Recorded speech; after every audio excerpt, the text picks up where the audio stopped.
Baik, Bismillahirrahmanirrahim. Assalamualaikum warahmatullahi wabarakatuh. Waalaikumsalam. Bapak Ibu yang kami hormati, pertama-tama marilah kita panjatkan puji dan syukur kehadirat Allah Subhanahu wa Ta'ala atas berkat, rahmat, dan inayahnya lah, sehingga kegiatan webinar pada pagi hari ini dapat kita laksanakan. Bapak Ibu yang kami hormati, salawat serta salam tak lupa pula kita haturkan kepada Nabi Muhammad SAW yang telah membawa umat manusia dari zaman jahiliyah menuju peradaban yang terang benderang seperti sekarang ini. Allahumma sholli ala Sayyidina Muhammad wa ala ali Sayyidina Muhammad. Baik Bapak Ibu yang kami hormati, sebelum kita beranjak ke acara inti pada pagi hari ini, izinkan saya untuk menyapa terlebih dahulu, yakni yang terhormat Ustazah Anissa Indah Lestari MPSI. Beliau adalah seorang psikolog klinis yang mana merupakan salah satu pimpinan di Pondok Pesantren Trubus Iman.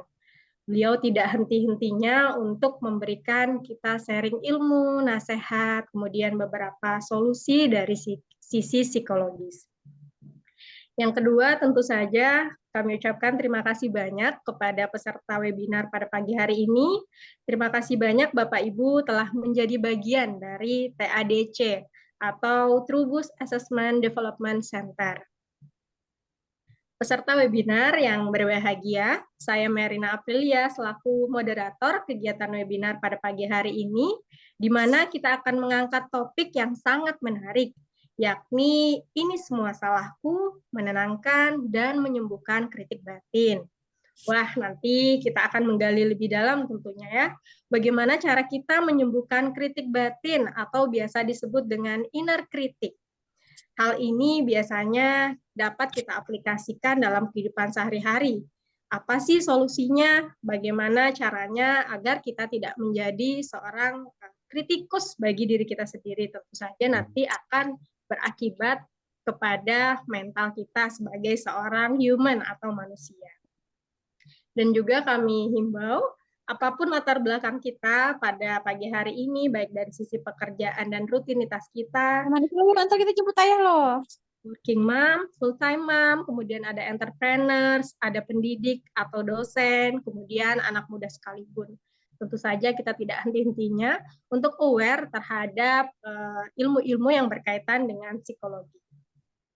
Bapak Ibu yang kami hormati, berikut saya akan membacakan beberapa ketentuan webinar kita pada pagi hari ini. Yang pertama adalah ketika pemateri menyampaikan materi, peserta tidak diperbolehkan untuk melakukan interupsi dan dihimbau juga kepada para peserta untuk memute mikrofonnya agar nanti narasumber dapat menjelaskan materi pada pagi hari ini dengan fokus dan tenang.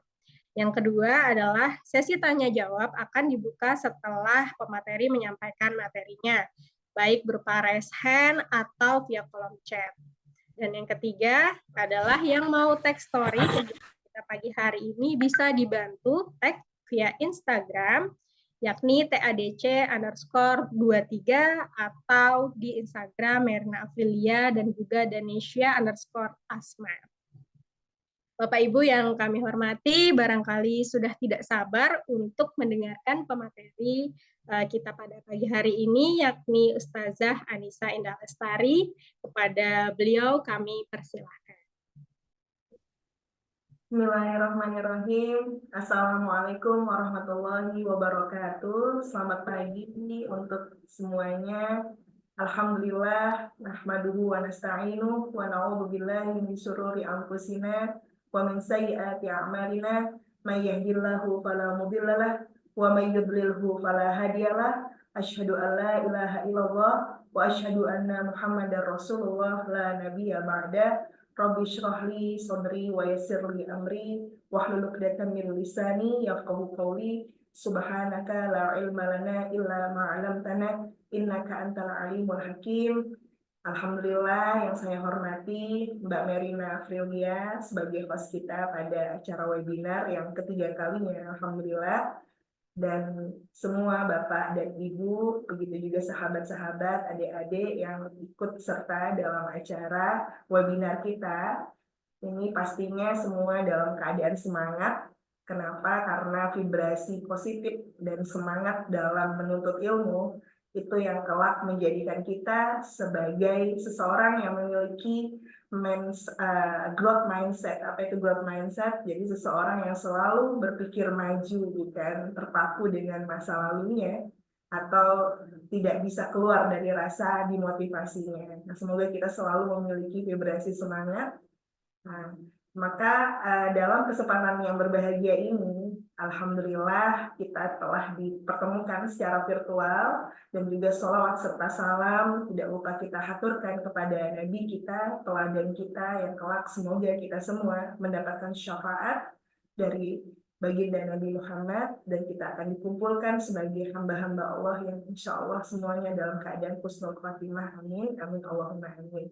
Nah, dalam kesempatan yang berbahagia ini sebenarnya ini adalah rangkaian dari tema kita yang sebelumnya, pastinya Mbak Mary, dan mungkin di sini ada yang atau mungkin di sini peserta yang baru untuk beberapa bulan lalu ya Mbak Mary, bulan lalu kita telah mengadakan webinar dengan judul self talk atau berbicara kepada diri sendiri dengan afirmasi positif atau dengan kata-kata positif.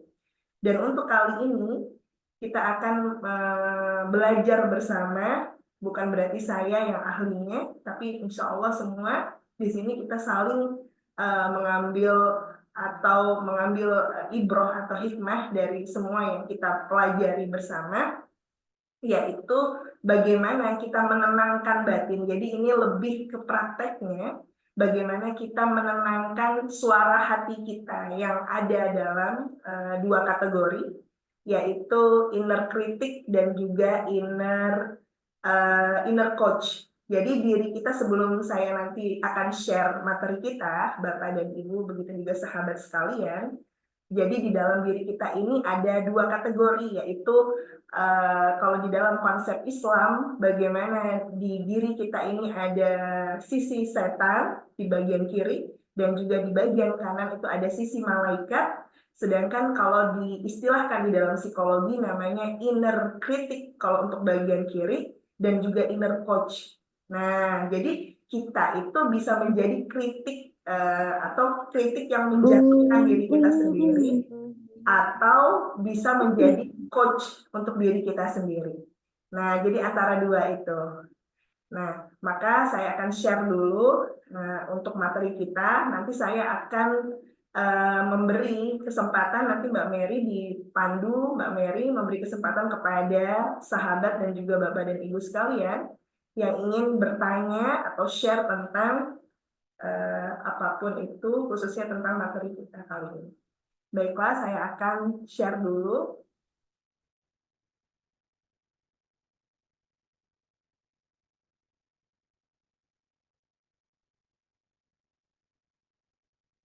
Sebentar.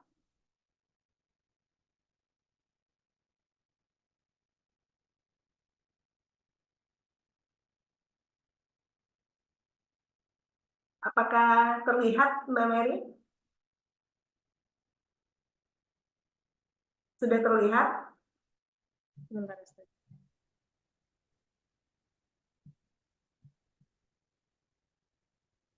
Belum, Ustaz ya? Oh, belum ya? Sebentar. Iya. Oh, berarti saya bukan untuk saya sendiri ya? Oh, belum. Ya, baik. Terima kasih. Share screen. Ya, sebentar. Berarti, oke. Berarti harus share screen dulu.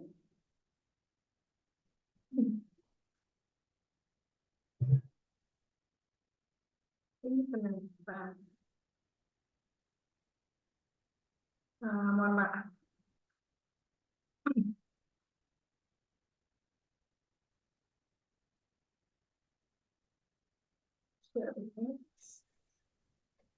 Kenapa nggak bisa ini ya? Oh, ini share screen.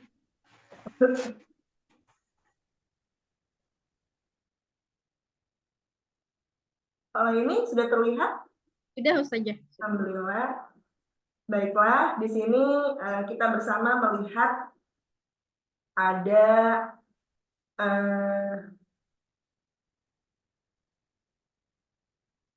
Ya, judulnya sangat menarik.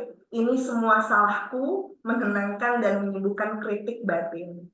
Nah, jadi biasanya di dalam kehidupan kita sehari-hari tidak terlepas dari yang namanya ini salah siapa ya. Jadi kita bertanya-tanya ke diri kita, kira-kira ini benar nggak ya yang sudah saya lakukan? Ini salah atau benar? Ini sudah baik atau belum? Jangan-jangan dia bilang ini saya salah. Nah, jadi kita selalu berlomba atau berpacu dengan yang namanya kritikan dalam diri kita. Nah, jadi ini tema kita kali ini sebenarnya sangat menarik karena bagaimana kita bisa menenangkan kritik batin kita sehingga mengubahnya menjadi inner coach, atau bagaimana kita membimbing diri kita sendiri tanpa kita memiliki coach yaitu orang lain. Nah, jadi kita mulai. Jadi saya di sini membukanya dengan ayat dalam Al-Quran, yaitu surah Al-Baqarah ayat 155 sampai 157. A'udzubillahi minasyaitonirrajim, yang langsung saya artikan dari ayat walanabluwannakum bisyai'in minal khaufi.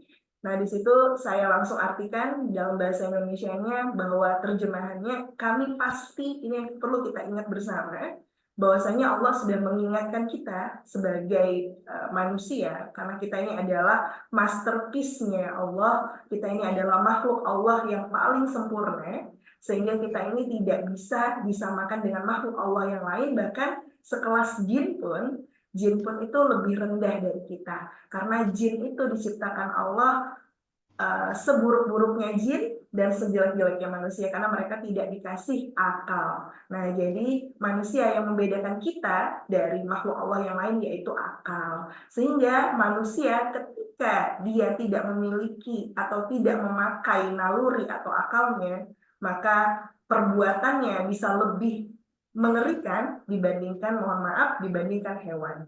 Nah, jadi di sini kita akan simak bersama, kami pasti, kata Allah, kami pasti akan mengujimu dengan sedikit ketakutan. Jadi kita pasti akan memiliki ketakutan, kelaparan, kekurangan harta, jiwa, buah-buahan. Sampaikanlah, wahai Nabi Muhammad, kabar gembira kepada orang-orang sabar. Nah, jadi kuncinya ketika kita memiliki masalah, itu sebenarnya kuncinya di sabar. Tapi esensi sabar di sini bukan berarti hanya sabar saja, bahwa ternyata sabar di sini maksud Allah apa? Yaitu, kata Allah, orang-orang yang apabila ditimpa musibah mereka mengatakan, mungkin kita di sini, Bapak dan Ibu, begitu juga sahabat-sahabat, kita di sini sering mendengar kata-kata inna lillahi wa inna ilaihi raji'un. Nah, sebenarnya arti dari kata inna lillahi wa inna ilaihi raji'un bukan sekedar ketika orang meninggal saja kita mengucapkan itu. Bahkan ketika kita misalkan mendengar ada berita kecelakaan atau berita yang tidak mengenakan atau musibah yang menimpa saudara kita atau tetangga kita atau orang terdekat kita, kita mengucapkan itu artinya apa? Ada di situ namanya esensi kepasrahan diri. Nah, ketika seorang manusia, anak cucu Nabi Adam, kita ini adalah semua keturunan Nabi Adam, ketika anak cucu Nabi Adam ini memiliki yang namanya nilai sabar, itu adalah ketika mereka bilang inna lillahi, sesungguhnya kita ini punya Allah, wa inna ilaihi, dan sesungguhnya kita ini akan kembali ke Allah. Nah, ketika hidup kita itu kita bilang kita ini punya Allah, jadi kita ini juga merasa kita ini bukan punya apa-apa. Jadi semua yang diuji Allah, dari ketakutan, kelaparan, kita nggak punya harta, atau kita diambil harta kita, diambil seseorang yang kita sayangi, diambil sesuatu yang kita amat sayangi, entah itu mungkin, mohon maaf, itu mobil yang sangat kita sayangi, kendaraan yang sangat kita sayangi, itu kita tidak akan terlalu sedih. Kalau sedih itu adalah esensi yang maklum terjadi untuk seorang manusia, karena kita adalah makhluk yang terdiri dari yang namanya perasaan, baik itu laki-laki dan perempuan. Itu dari esensi dari ayat atau surah Al-Baqarah ayat 155 sampai 157.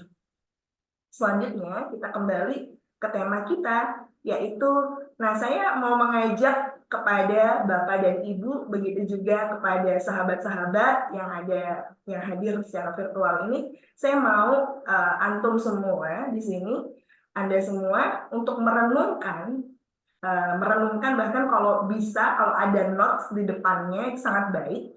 Kalau ada notes ini bisa pakai tulisan atau cuma sekedar mengingat-ingat di benaknya masing-masing. Pernahkah, karena saya ingin interaktif dalam sesi ini karena ini temanya sangat perlu praktek, sehingga mudah-mudahan sesi ini adalah sesi terapeutik. Apa itu terapeutik? Saudara-saudari sekalian, terapeutik itu adalah bagaimana kondisi itu bisa menjadi sesuatu yang menenangkan, sehingga mendapat suatu ibarat ada efek untuk healingnya. Jadi sehingga kita menjadi lebih positif nanti setelah sesi webinar ini. Nah, jadi pernahkah saudari-saudari sekalian mengalami kejadian dalam hidup yang membuat kita menyalahkan diri sendiri? Ini bisa jadi dari bangun tidur tadi, mungkin yang paling terdekat aja, nggak usah yang dulu-dulu, mungkin 1 tahun yang lalu, sebulan yang lalu, seminggu yang lalu, 3 hari yang lalu, kalau bisa dalam waktu jangka 24 jam dari kemarin mungkin, atau bahkan dari bangun tidur tadi, silakan dibayangkan dulu apa ya kejadian yang membuat kita menyalahkan diri sendiri. Jadi kalau ibaratnya yang paling terhangat sekarang apa? Dipikirkan, saya beri waktu semenit, silakan dipikirkan apa itu. Kalau perlu dicatat, nanti soalnya ada lagi sesi yang lain lanjutannya. Baik, kalau sudah saya akan lanjutkan. Nah, jadi tadi kita memikirkan kira-kira apa ya yang membuat, apa kejadian yang membuat saya menyalahkan diri saya sendiri. Nah, tidak jarang, kenapa ya? Apa sebenarnya kejadian yang tadi membuat kita menyalahkan diri sendiri itu sudah bereaksi di dalam pikiran dan benak kita. Nah, jadi sebenarnya apa yang terjadi pada saya? Kita sebenarnya bertanya-tanya juga, apa ya tadi, kenapa ya?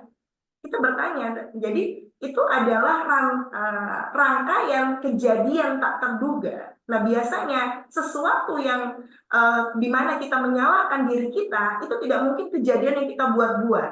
Itu adalah otomatis kejadian yang tidak terduga, yang tidak terprediksi itu terjadi dalam hidup kita, sehingga membuat kita kehilangan semangat.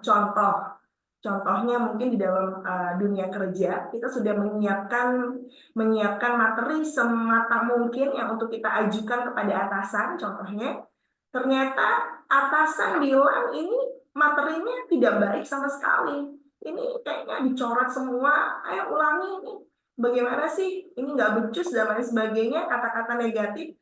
Udah ini sekarang saya minta saya kembalikan, kerjakan lagi, nggak ada baiknya ini.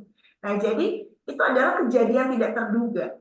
Nah, sehingga membuat diri kita, makanya saya beri arrow di situ, membuat kita kehilangan semangat. Nah, itu udah otomatis. Jadi, apakah ini lumrah atau apakah ini normal? Normal sekali di dalam runtunan dalam proses mekanisme di dalam psikologi, ini sangat normal sehingga kita kehilangan semangat. Selanjutnya, yang tadinya mungkin kita sudah berhusnuzon di dalam diri, ya Allah, ini pasti nih sudah terbaik yang saya bisa lakukan. Pasti nanti mungkin bisa jadi atasan saya bilang memuji saya, wih bagus banget ini kayaknya. Kita sudah memimpikan sesuatu yang membuat kita termotivasi, sehingga mimpi-mimpi yang tadi menginspirasi dan memotivasi kita untuk menjadi versi yang terbaik, karena kita punya moto mungkin di dalam hidup kita yang pastinya kita harus memiliki ini. Nah, sehingga ini tidak berkembang atau terwujud seperti yang diharapkan. Apa yang terjadi? Semua perasaan harapan yang kuat itu kayak runtuh seruntuh-runtuhnya. Teriak tuh. Jadi ada 2 opsi yang seperti saya bilang tadi.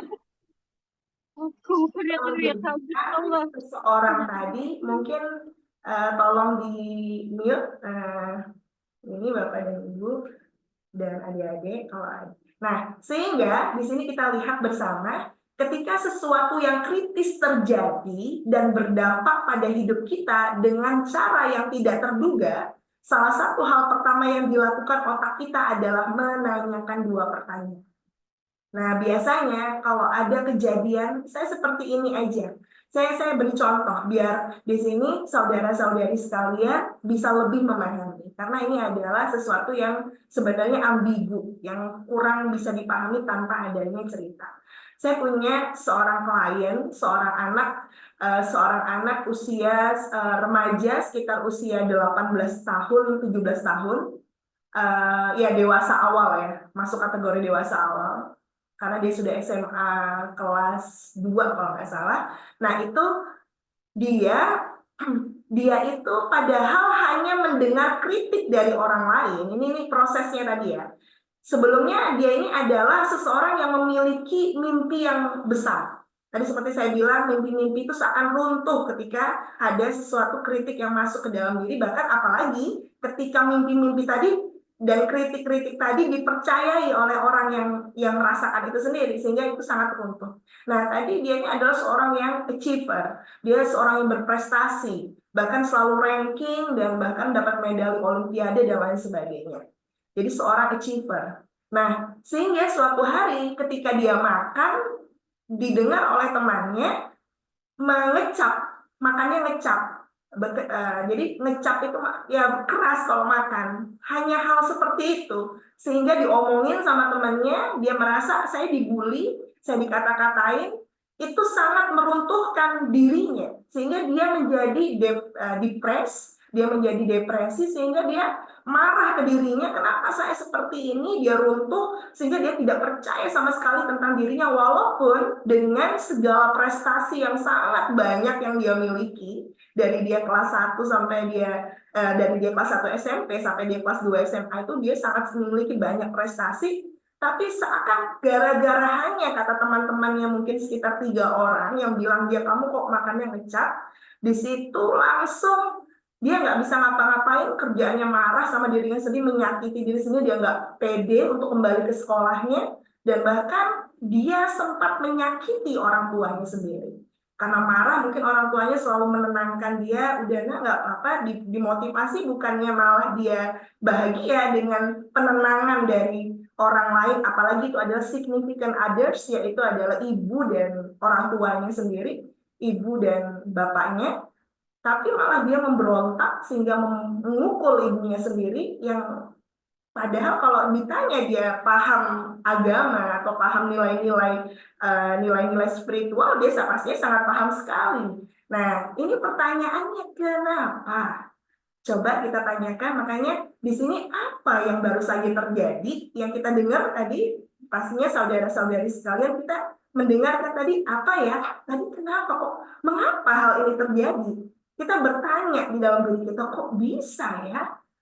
Nah, kayak mungkin baru-baru ini kita mendengar kasus, mauzubillah, ada seorang yang di Babulu, mungkin di sini pastinya semua yang hadir secara virtual ini mengetahui bagaimana kejadian yang baru-baru ini terjadi, bagaimana seorang remaja bisa mauzubillah membunuh semua anggota keluarga yang merupakan tetangganya.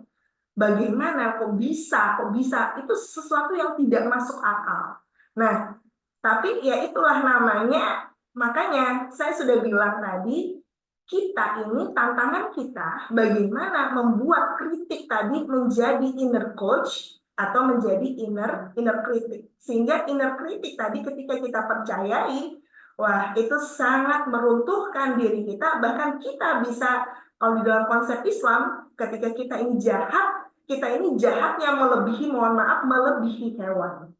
Nah, itu yang di dalam Al-Quran, asyaddu minal bahaim. Kita bisa lebih jahat daripada hewan. Karena hewan sendiri, kalau mungkin di sini saudara-saudari sekalian memperhatikan bagaimana monyet memberi susu kepada anaknya, bagaimana burung menyuapi anaknya lewat mulutnya, bagaimana sangat sayangnya seorang anak kucing ketika seorang kucing, induk kucing, ketika anaknya mau diserang oleh atau mau dipegang aja mungkin sama orang lain atau sama kucing yang lain, dia akan melindungi anaknya. Nah, sehingga seperti itu bayangkan, kita perlu membayangkan. Jadi tadi runtunannya adalah ketika apa yang kita alami, yang sesuatu kejadian yang kita alami sehingga kita menyalahkan diri kita sendiri, terus kita bertanya kenapa hal ini terjadi. Nah, itu tadi yang perlu kita renungkan. Selanjutnya, nah, jadi di sini Bapak dan Ibu, gitu juga sahabat, kita dirancang untuk tujuan bertahan hidup. Nah, tadi kembali lagi ke ayat Al-Baqarah 155 dan 157, bahwasanya Allah bilang, "Walana ba'luwannakum." Di dalam bahasa Arab, nun ada tasdidnya itu adalah nun taukid, itu adalah takkid. Takkid itu adalah penekanan kepada kita bahwasanya ini loh, kamu itu aku ciptakan kata Allah untuk bertahan hidup, karena di hidupmu itu pasti ada yang namanya masalah. Ada yang namanya masalah, ada yang namanya ujian, ada yang namanya cobaan. Aku beri kamu rasa takut, aku beri kamu dan kehilangan dan lain sebagainya. Sehingga kita menanyakan, tadi ini kembali lagi ke yang tadi, kenapa ya, mengapa ketika sesuatu yang buruk terjadi? Nah, kita bertanya, kenapa ya, kok bisa sih saya ini disalahin? Kenapa? Padahal saya sudah berusaha dan saya sudah berusaha semaksimal mungkin untuk melakukan ini, kok semuanya salah dikatakan orang. Nah, ketika sesuatu yang buruk terjadi, itu sebenarnya tujuannya adalah melindungi kita dari melakukan kesalahan yang sama 2 kali. Itu logic reason. Itu adalah alasan yang logis. Jadi contoh begini. Ketika, mohon maaf, ketika contoh ada jurang, misalkan ini kita naik mobil, nauzubillah ya, ini ada seseorang contohnya naik mobil. Naik mobil, di depannya itu ternyata ada jurang, dan di situ mungkin ada bongkahan batu besar. Di situ karena Allah ingin menyelamatkan dia, sehingga mobilnya itu malah rusak, hancur sehancur-hancurnya. Ya pasti si orang ini selamatnya. Ya, kenapa kok bisa terjadi kecelakaan itu? Nah, ini nanti kita bahas lagi di slide selanjutnya. Itu karena Allah ingin melindungi kita untuk melakukan kesalahan yang sama 2 kali. Nah, jadi bukan berarti Allah menghilangkan sesuatu kepada dirinya atau kepada diri kita, itu bukan berarti Allah nggak sayang. Allah mau ya udah begitu aja mau diambil, nggak sayang sama kita. Allah sayang, karena itu Allah melindungi kita untuk supaya kita tidak mengulangi kesalahan 2 kali. Ini juga merupakan cara otak memahami kejadian yang tidak terduga. Nah, sehingga kita perlu menanamkan mindset ini. Nah, selanjutnya, ini yang biasanya terjadi di penilaian dalam diri kita, saudara-saudari sekalian.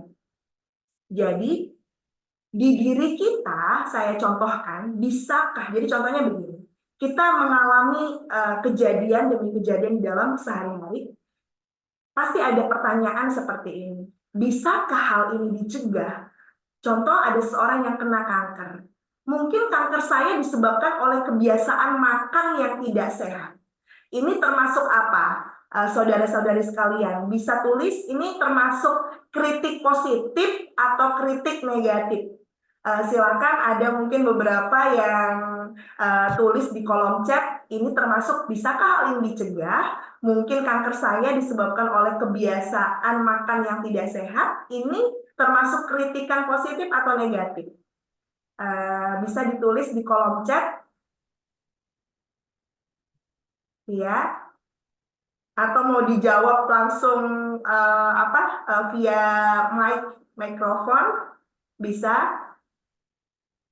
Ada yang mau yang mau menjawab, ini termasuk apa?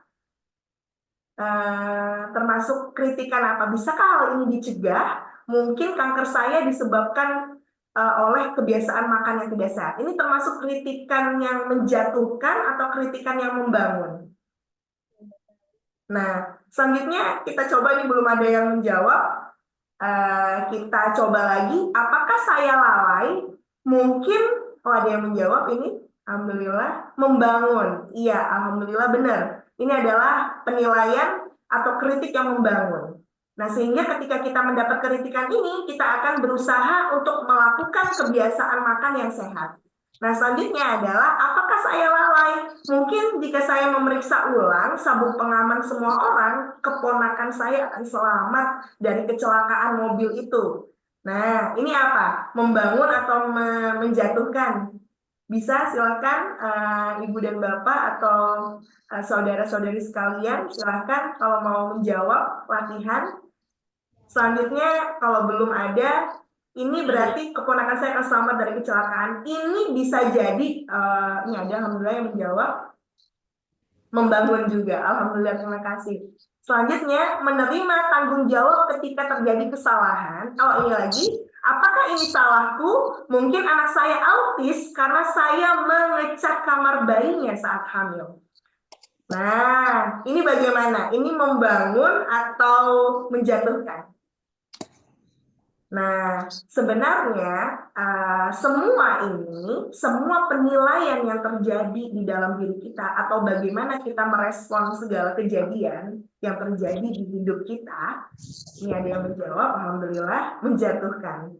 Iya, bisa jadi menjatuhkan kalau, terima kasih untuk jawabannya, bisa jadi menjatuhkan kalau dia selalu mengkritik atau bahkan menyalahkan terus. Dan dia percaya ini semua salah saya.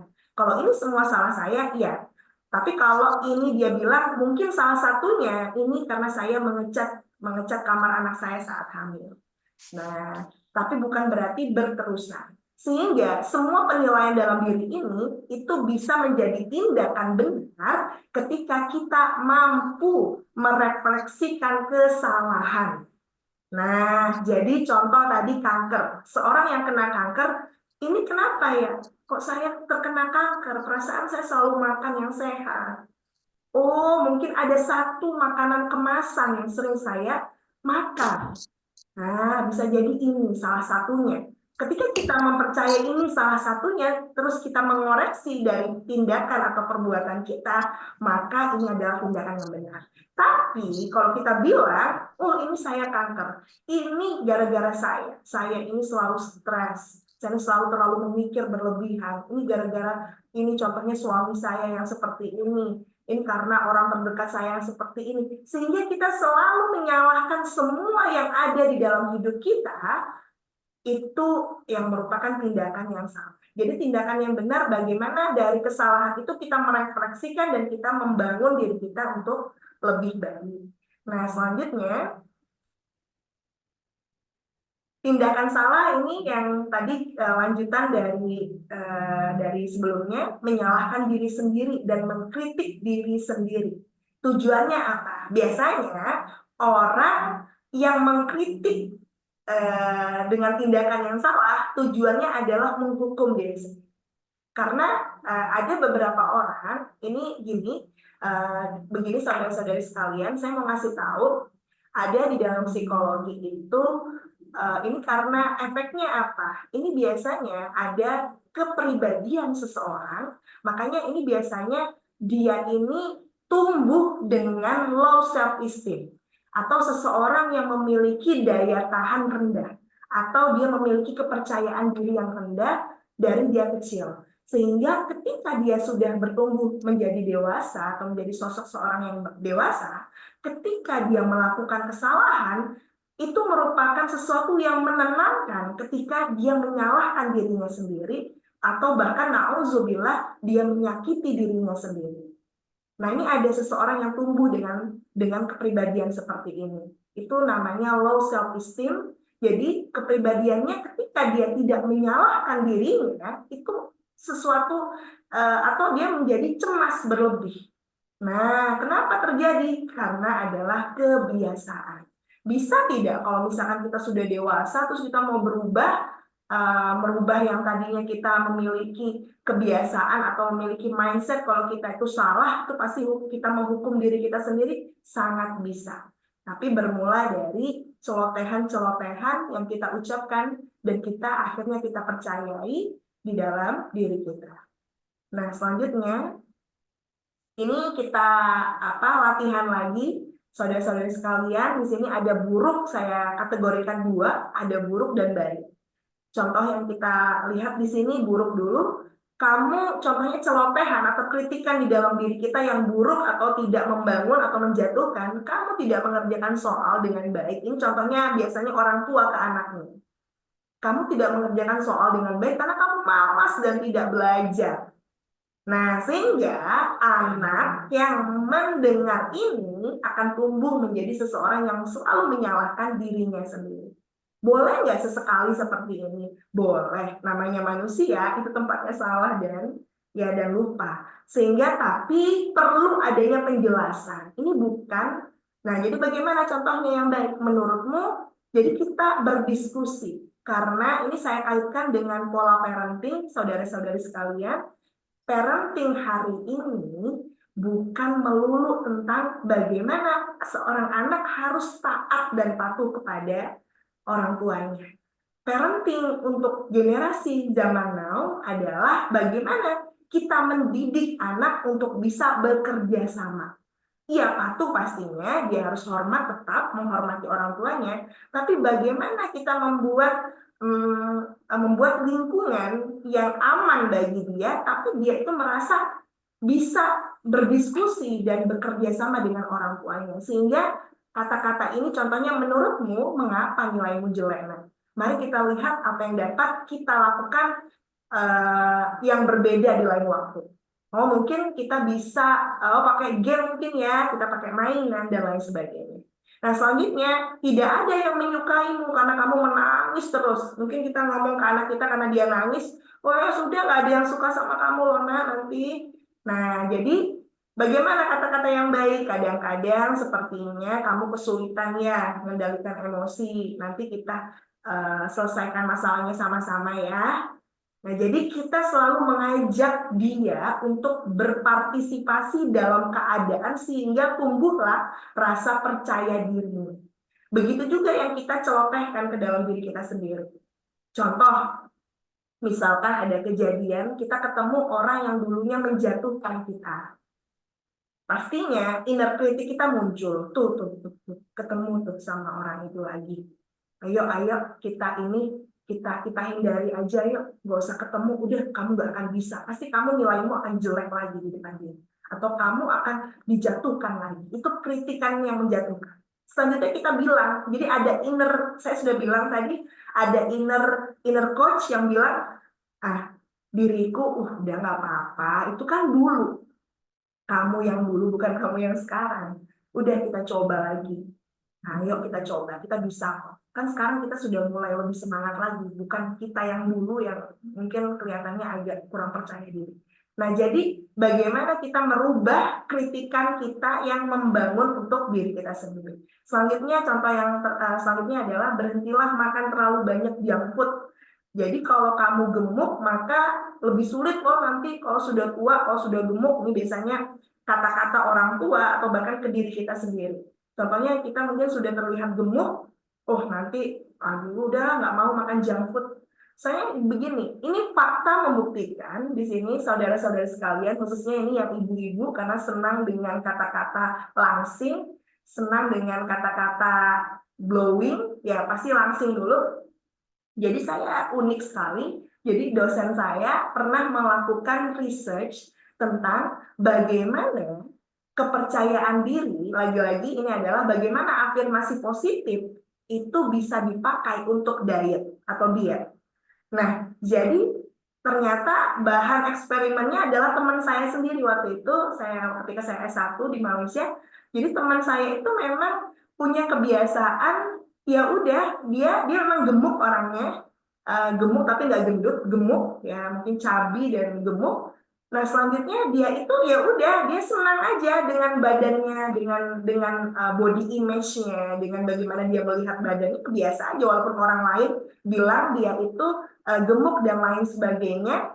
Nah, tapi yang uniknya dia itu bahagia aja, dia menerima dirinya dan makan pun dia makan aja. Jadi makan itu nggak ada. Kayak satu lagi teman saya, dia sangat partikular atau sangat berhati-hati sekali dengan apa yang dia makan. Bahkan waktu itu ketika tahun 2012-an itu kalau nggak salah lagi ngetren yang namanya diet mayo. saudara-saudara sekalian, diet mayo itu ya pastinya di sini ada yang tahu diet mayo itu makan yang rebus-rebus ya kalau nggak salah, makan kentang aja, makan pokoknya serba, nggak boleh makan nasi. Jadi dia sangat mengirit atau kalau bahasa Banjarnya mengharut gitu, atau dia menahan apa yang dia makan. Nah, dibandingkan keduanya, ternyata teman saya yang bahagia, yang selalu bilang, udah nih langsung makan aja nggak apa-apa, yang penting makannya bukan berlebih juga ya, udah makan gak usah terlalu ditahan-tahan, saya percaya saya ini langsing aja nggak akan gendut banget. Ternyata benar, apa yang dia ucapkan dan apa yang dia yakini atau kritikan atau celotehan di dalam dirinya itu membuktikan dia tetap aja badannya seperti itu, dan bahkan dia bisa berubah atau menurunkan berat badannya yang sebelumnya mungkin waktu itu sekitar 60-an menjadi sekitar 55. Saya ingat, saya bukan cerita apa, tapi benar. Nah, tapi ya pastinya makanannya dia saring juga, dan dia makan nasi, tetap makan nasi, makan sayur diperbanyak, dan juga colotehan di dalam dirinya. Nah, jadi seperti yang kata-kata di sampingnya ini, saya pikir kita perlu mengganti semua junk food di rumah dengan buah-buahan dan sayuran yang lezat, sehingga kita semua bisa sehat bersama-sama. Nah, jadinya ini sangat penting sekali, saudara-saudari sekalian, bagaimana kita berkata kepada diri kita sendiri. Jadi saya kembalikan lagi ke contoh saya yang sebelumnya, seorang anak pemuda yang tadinya padahal dia memiliki banyak prestasi, memiliki banyak sekali prestasi, tapi gara-gara ada teman yang bilang dia suka mengecap makan tuh berbunyi, sehingga dia sudah kehilangan kepercayaan diri, dan dia seakan-akan tidak memiliki lagi kesemangatan atau motivasi di dalam hidupnya, bahkan dia menyakiti dirinya sendiri dan menyakiti orang lain tanpa atau mengabaikan kata-kata orang lain. Walaupun kata-kata orang lain tadi membangun, dia tetap tidak menerimanya. Kenapa? Karena dirinya sendiri tidak berkata demikian. Maka semuanya itu bergantung kepada diri kita sendiri. Rumusnya adalah apa yang diucapkan orang lain, apa yang dikatakan orang lain, dan apa yang dilihat orang lain itu bukan kita, bukan wewenang kita. Ya biarkan itu orang lain. Tapi yang menjadi wewenang kita, yang ada di dalam kontrol kita adalah bagaimana kita mengontrol apa yang kita katakan, apa yang kita pikirkan, dan apa yang akan kita lakukan, apalagi terhadap diri kita sendiri. Nah, itu seperti itu. Nah, selanjutnya di sini lanjutannya nanti sisanya silahkan yang mau bertanya, baik itu di kolom chat ataupun secara langsung open mic. Nah, kedua pernyataan tersebut, jadi tadi yang saya berikan contoh Bapak dan Ibu sekalian, saudara-saudari sekalian, di situ ada kedua pernyataan baik buruk itu bertujuan untuk mengubah perilaku. Ternyata Bapak dan Ibu sekalian, begitu juga adik-adik, ternyata perilaku itu sangat memungkinkan, walaupun ini fakta dalam psikologi, walaupun sudah setua apapun kita, karena plastisitas, kalau di dalam psikologi ada yang namanya plastisitas. Plastisitas itu Allah berikan kepada semua manusia tanpa terkecuali, tidak ada yang bisa menahan kita untuk berubah. Walaupun sudah tua, usia 70, bahkan sampai kapanpun sebelum ajal menjemput kita bisa sekali berubah. Yaitu adalah kita sendiri yang mengubah perilaku kita, bukan orang lain selalu memotivasi kita, ayo nggak apa-apa kok, itu nggak apa-apa, kita nggak akan bisa. Tapi kitanya sendiri yang memberikan celotehan yang positif itu, atau kritikan yang membangun, yang dalam istilahnya adalah inner coach. Namun pernyataan baik menggunakan rasa sakit emosional sebagai motivator. Contoh, saya punya juga kasus seseorang yang punya divonis, di sini saudara-saudara sekalian, saya punya yang divonis kanker, yang divonis macam-macam, divonis jantung, penyakit jantung. Nah, tapi karena sebelumnya karena celotehan Bapak itu bilang ke saya, karena ini cerita saya begini Mbak, saya ini divonis sama dokter, saya ini penyakit jantung. Terus suatu hari saya didatangi sama teman saya yang ternyata dia punya juga penyakit yang mirip sama saya. Wah, bertambahlah keyakinan saya ini sudah pasti jantung. Dan saya ini ternyata paman saya baru saja meninggal beberapa pekan lalu, dan itu penyakit jantung. La haula wala quwata illa billah, bertambahlah keyakinan si bapak kalau sudah pasti saya ini jantung dan mungkin dalam beberapa waktu saya bisa mati. Sama seperti paman saya tadi yang sudah meninggal. Nah, bahaya sekali di sini Bapak dan Ibu, inilah yang di dalam Islam namanya adalah putus asa. Padahal apa kata Allah dalam Al-Quran? Janganlah engkau berputus asa dari rahmatku. Nah, jadi saya bilang ke Bapak tersebut, Bapak tadi, Pak, kita rubah yuk kata-kata Bapak tadi, kita berubah tadi kan menggunakan rasa sakit emosional sebagai motivator. Kita bilang, wahai diriku, ya apapun yang kita panggil kepada diri kita panggil diri kita, wahai diriku, udah itu kan beliau. Semua orang memiliki takdir hidup masing-masing yang sudah ditulis di Lauhul Mahfuz. Ya, itu beliau dengan ciri beliau sendiri. Saya ini bukan dokter, walaupun dokter pun itu juga tempatnya salah dan khilaf, namanya manusia. Jadi diagnosa itu belum tentu benar. Tapi kalau sudah Allah bilang, tidak, kamu tidak perlu bersedih, kamu tidak perlu takut, kamu tidak perlu khawatir, aku sudah menjamin rasa sakitmu itu akan menjadi kesembuhan, jadi bahkan sakit seberat apapun itu bisa sembuh. Jadi saya suruh rubah beliau untuk menggantinya dengan seperti itu, sehingga suatu hari, saya nggak bohong di sini, ini adalah cerita nyata, saudara-saudara sekalian, sehingga Bapak tadi datang lagi ke saya. Alhamdulillah kalau nggak salah, nggak sampai dalam seminggu, bahkan beliau ke admin, beliau share, Alhamdulillah saya sudah nggak lagi khawatir yang biasanya tadinya berdiri itu goyang-goyang, mau roboh rasanya badan, seakan-akan mau mati. Alhamdulillah ternyata dengan mengulang-ulang, kalau misalkan melawan atau membangun rasa sakit emosional tadi sebagai motivator, ternyata efeknya sangat luar biasa untuk diri kita. Nah, jadi suara yang kedua, suara kritis ini dapat menjadi bagian dari naskah internal mereka tentang bagaimana mereka cenderung berbicara kepada diri sendiri ketika mereka beranjak dewasa. Nah, jadi ini yang tadi dua kata di sini saya kembalikan lagi, dua kata yang ini buruk dan baik di sini Bapak dan Ibu, begitu juga saudara-saudari, di sini ini adalah celotehan yang kelak membangun anak keturunan kita, ini mau menjadikan mereka memiliki self-esteem atau ketahanan daya juang yang tinggi dalam hidup, atau menjadikan mereka memiliki daya juang yang rendah atau kepercayaan diri yang rendah. Sehingga ketika kita selalu membiasakan mereka nilainya jelek, oh nggak apa-apa nak, yang penting ini alhamdulillah kakak adik sudah jujur sama nilainya, nggak apa-apa, nanti kita sama-sama belajar lagi ya.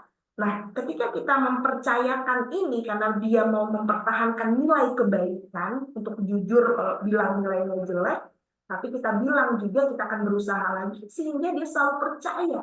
Dia melihat segala kesulitan itu adalah peluang. Oh, ini sulit, nggak apa-apa. Saya bisa kok, insya Allah kan Allah selalu bersama kita.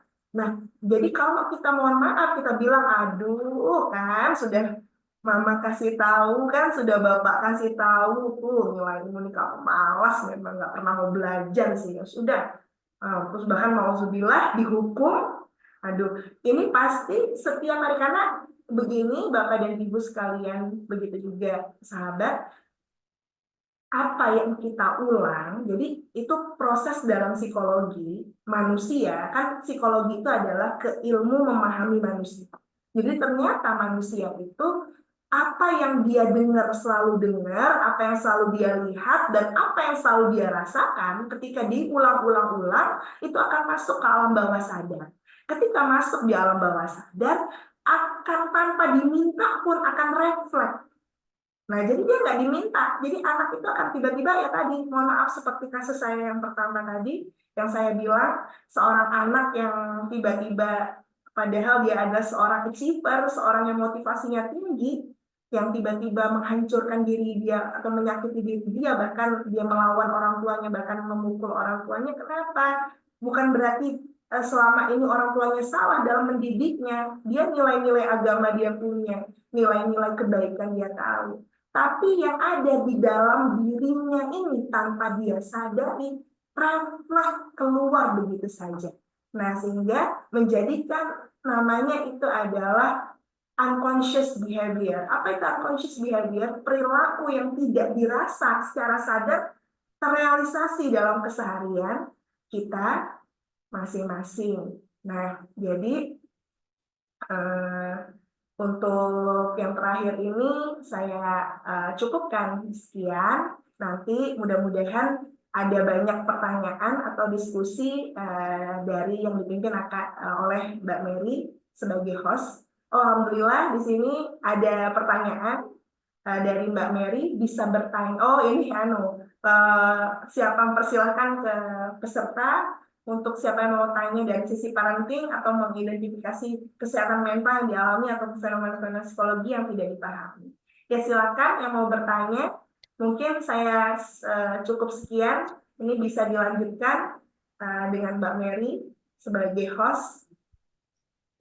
Bapak Ibu yang kami hormati, kami buka sesi pertanyaan. Baik yang mau langsung bertanya tiap bisa, namun yang pengen raise hand juga boleh langsung open saja dan menampilkan video maupun tidak menampilkan video juga tidak masalah. Silakan Bapak Ibu yang ingin bertanya, kami persilahkan. Atau barangkali untuk membuka sesi pertanyaan, saya dulu saja sambil menunggu pertanyaan-pertanyaan dari teman-teman peserta semuanya. Ya. Pertanyaan pertama bagi saya adalah saya biasanya sering sekali berhadapan dengan orang-orang yang sebenarnya pintar dan memiliki ide-ide yang cemerlang saja.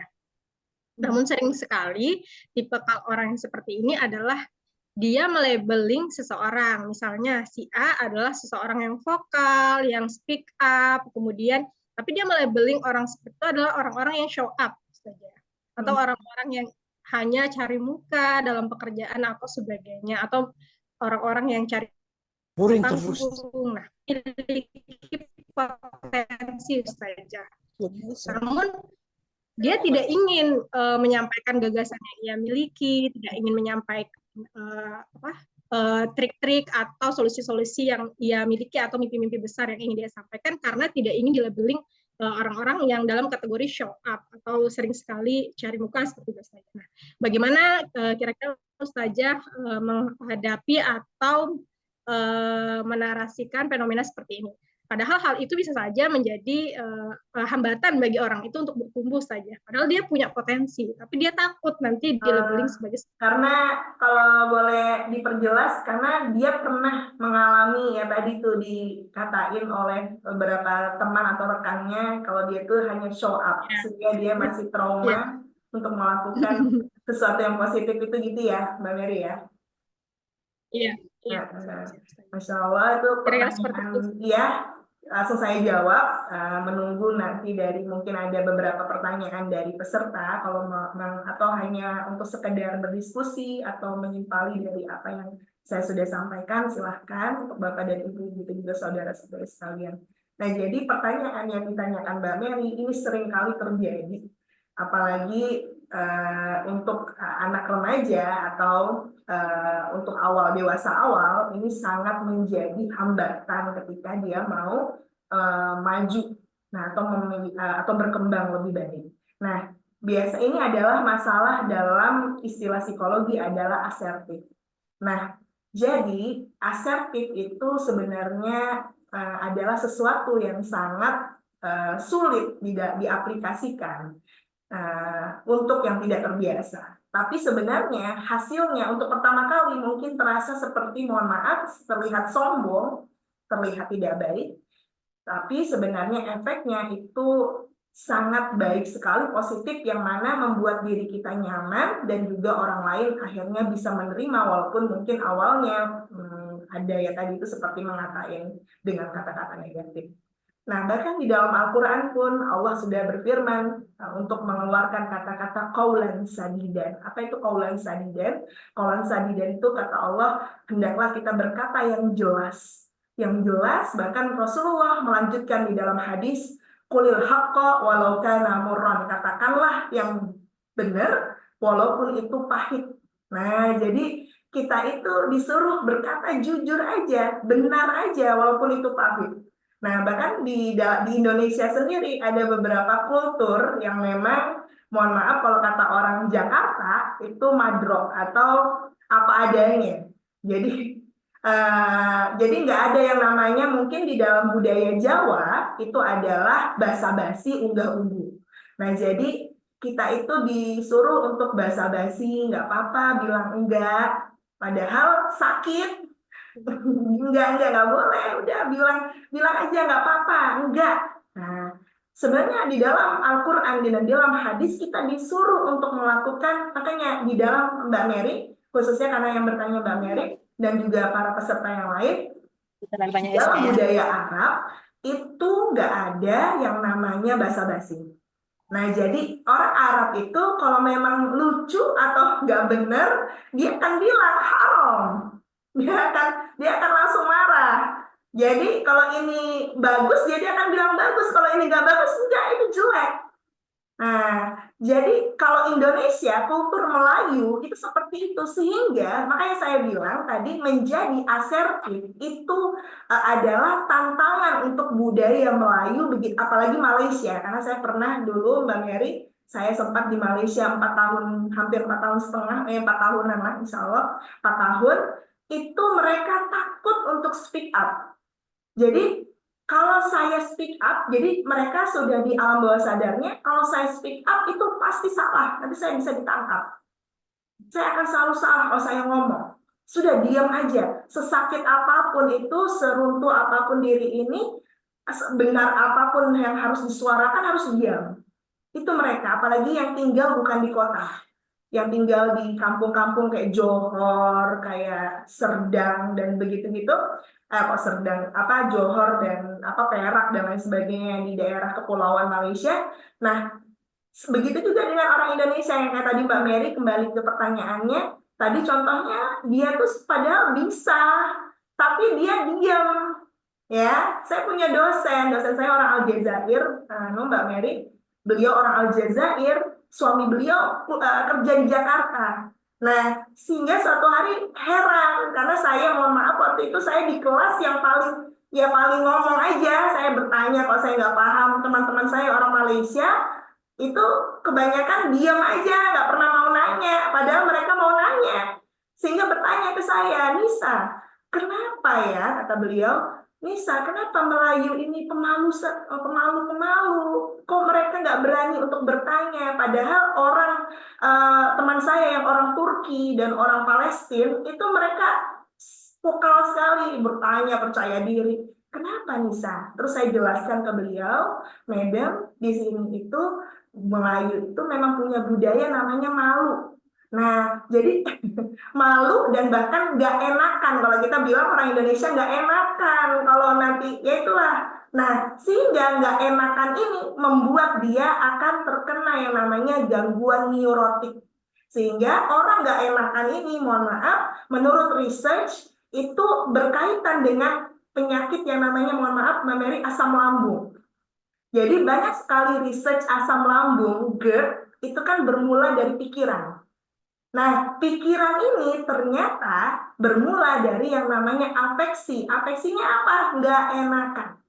Nggak menjadi asertif. Asertif itu lawan katanya adalah orang yang pasif dan juga ada orang yang agresif. Jadi kalau orang nggak asertif, pasti orangnya pasif. Contoh pasif gimana? Pasif contohnya tadi ketika dia sudah bisa nih, dia bisa maju ke depan ngomong public speaking bisa.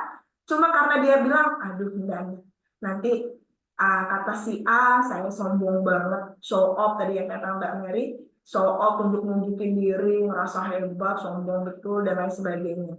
Nah, sudahlah saya ngalah aja, nggak apa-apa, nanti mungkin ada yang lain yang bisa, jadi saya nggak perlu maju. Itu sudah, itu pasif Mbak Mary.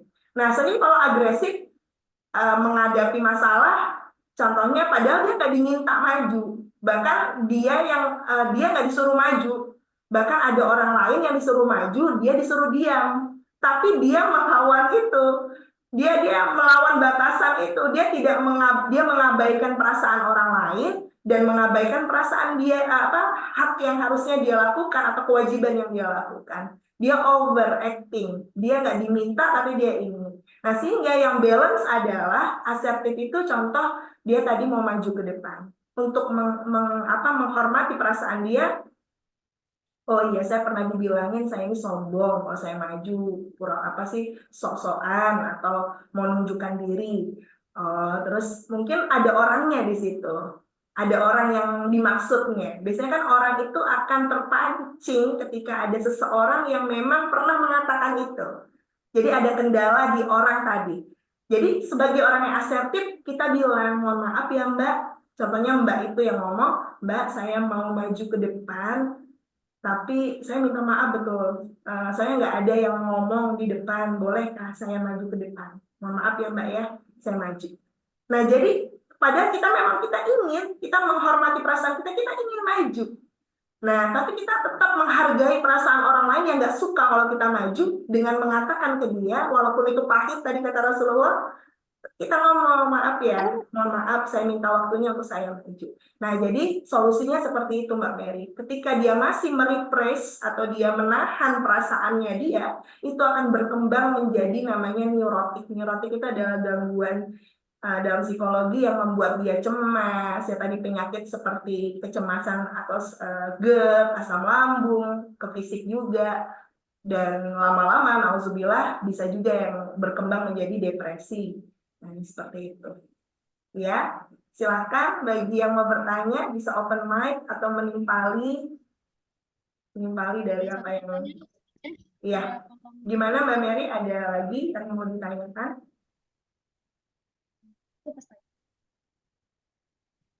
Ini ada yang via kolom chat, Ustazah, bagaimana cara kita dapat bersikap baik terhadap orang yang telah karena hingga saat ini bertemu cenderung menghindar dan merasa kesal saja. Jadi ada dendam.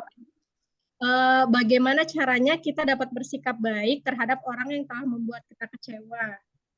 Karena saat bertemu cenderung menghindar dan merasa kesal. Ini pertanyaan dari. Bagaimana cara menghindar? Di kolom chat ya, Mbak ya? Ya, di kolom chat, Ustaz. Mohon maaf, kok nggak ada ya di sini? Nggak ada, Mbak Mary. Ya, ini ada saja. Bagaimana cara kita dapat bersikap baik terhadap orang yang telah membuat kita kecewa? Ya, bagaimana kita bersikap baik kepada orang yang telah membuat kita kecewa ya? Ini orangnya jadi gini. Ini pertanyaan yang menantang ya. Nah, jadi sebenarnya baik itu kan makanya kenapa ada istilah jangan bosan jadi orang baik. Nah, jadi orang baik itu kita itu bahkan sampai akhir hayat nanti semoga kita menjadi orang baik karena sehingga kita nanti dipanggil ya Tuhan nafsul mutmainnah irji'i ila rabbiki radiyatan mardiyah. Wahai jiwa yang tenang, ya pulanglah kepada Tuhanmu dengan ridho-ridhonya dari Allah. Nah jadi konsep baik itu nggak boleh kita hilangkan sampai kapanpun sebenarnya. Tapi pada kendalanya karena kita ini adalah manusia, jadi Mbak Mary dan tadi kepada saudara-saudari yang tadi bertanya, itu kita ini terdiri dari 3, yaitu kognisi, afeksi, dan behavior dan perilaku. Jadi di diri kita karena ada 3 unsur ini, walaupun kita makanya kenapa dulu iblis sangat benci kan sama manusia, bahkan fanzirni ilasa'a katanya, tunggulah aku sampai hari kiamat nanti ya Allah, berilah aku waktu, aku akan goda manusia sehingga mereka akan masuk ke neraka jahanam bersamaku. Nah itu kan iblis itu kan kenapa kok bisa? Mereka ini diciptakan dari tanah, aku diciptakan dari api. Harusnya aku dong lebih hebat, kata iblis kan. Jadi kenapa? Karena walaupun diciptakan dari tanah, spesialnya manusia ini terdiri dari 3 aspek, Tapi ada satu aspek lagi, yaitu kolbun. Nah, ini tidak diakui oleh, mohon maaf, oleh pakar psikologi barat atau non-muslim atau para orang kafir yang tidak mempercayai namanya kolbun. Jadi manusia itu bukan terdiri dari otak saja dan emosi, begitu juga perilaku, tapi ternyata ada di sini kolbun. Nah, kolbun ini nggak sama emosi. Nah, hati, makanya kata Rasulullah, hati itu kalau misalkan dia ini selalu dipupuk dengan kebaikan, jadi dia itu akan bersih. Kalau dia dipupuk selalu dengan keburukan, apa itu kebaikan-keburukan? Kata-kata, pikiran, kata-kata, dan juga perilaku yang kita ulang-ulang, sehingga ini membuat hati kita bersih. Nah, selanjutnya kalau misalkan bukan hati atau kolbun tadi. Nah, ketika misalkan pikiran, kadang makanya begini Mbak Mary, tadi kan pertanyaannya ini bertolak belakang ya. Bagaimana saya bisa tetap baik ya, gitu ya Mbak Mary ya, tetap baik di depan orang yang membuat saya kecewa, gitu ya. Begitu nggak Mary? Iya, iya benar. Nah, jadi bagaimana kita tetap berbuat baik di depan orang yang membuat kecewa, bertolak belakang ya.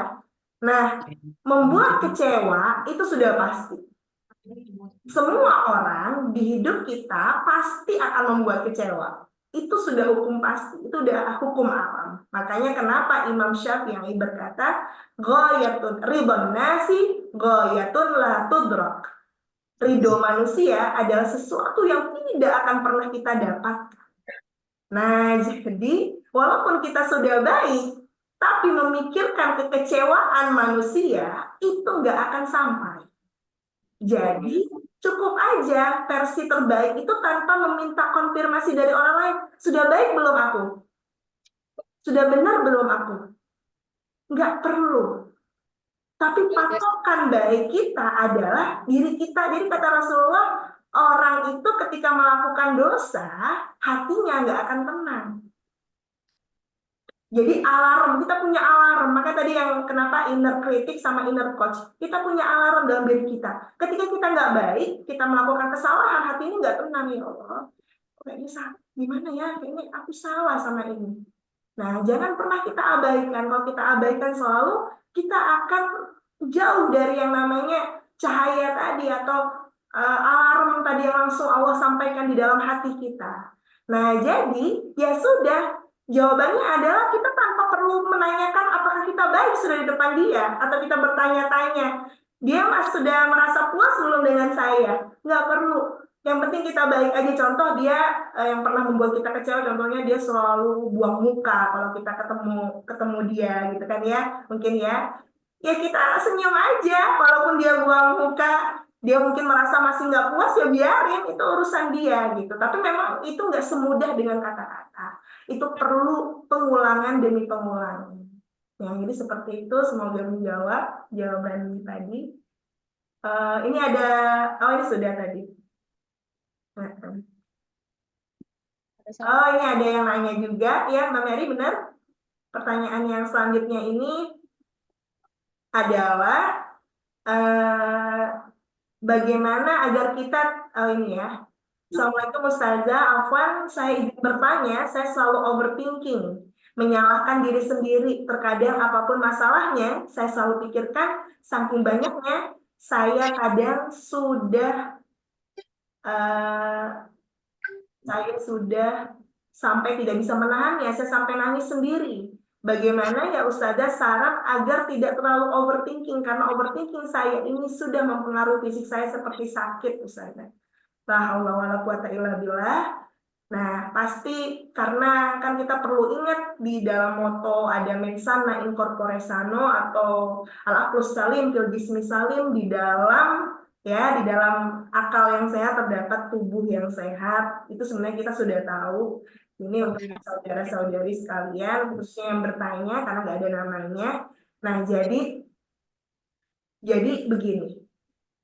Overthinking, saya pernah bahas di kesempatan yang saya lupa dulu, pernah kalau nggak salah dari Instagram Productive Girl, nggak salah dulu pernah saya membahas tentang overthinking. Ternyata dalam banyak research yang pernah saya baca, salah satunya adalah bagaimana ternyata overthinking itu tidak melulu atau tidak selalu jelek.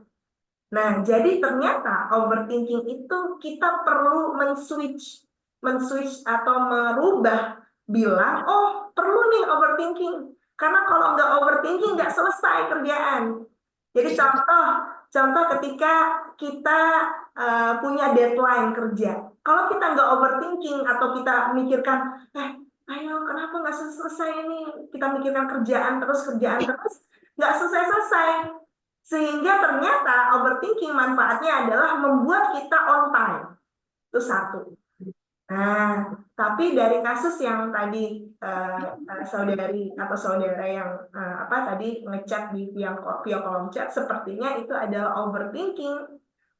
Saya tidak tahu, atau mungkin overthinking ketika melihat orang lain, atau bahkan mendengar tadi kalau nggak salah jawaban salahnya sama sendiri.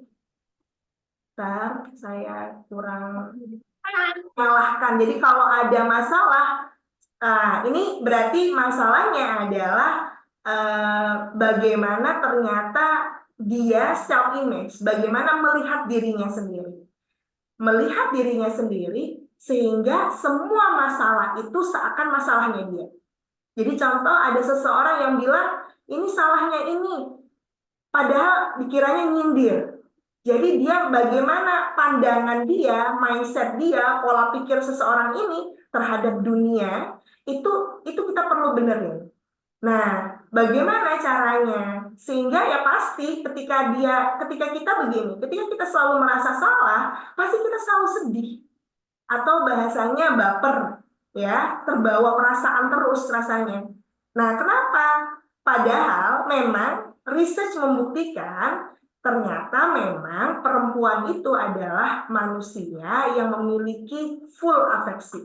Jadi emosinya itu adalah lebih memiliki perasaan dibandingkan laki-laki. Perasaannya itu artinya dia selalu merasakan sesuatu itu berdasarkan afeksinya, bukan berdasarkan kognisinya. Kalau laki-laki, makanya kenapa cenderung cepat lupa. Kenapa? Karena mereka melihat dunia ini dengan kebanyakan, tapi tidak semua laki-laki. Ada juga beberapa laki-laki yang memang mengedepankan emosinya atau afeksinya, tapi dari mungkin 100 laki-laki, ya ada sekitar 20 lah yang mungkin mengedepankan emosi.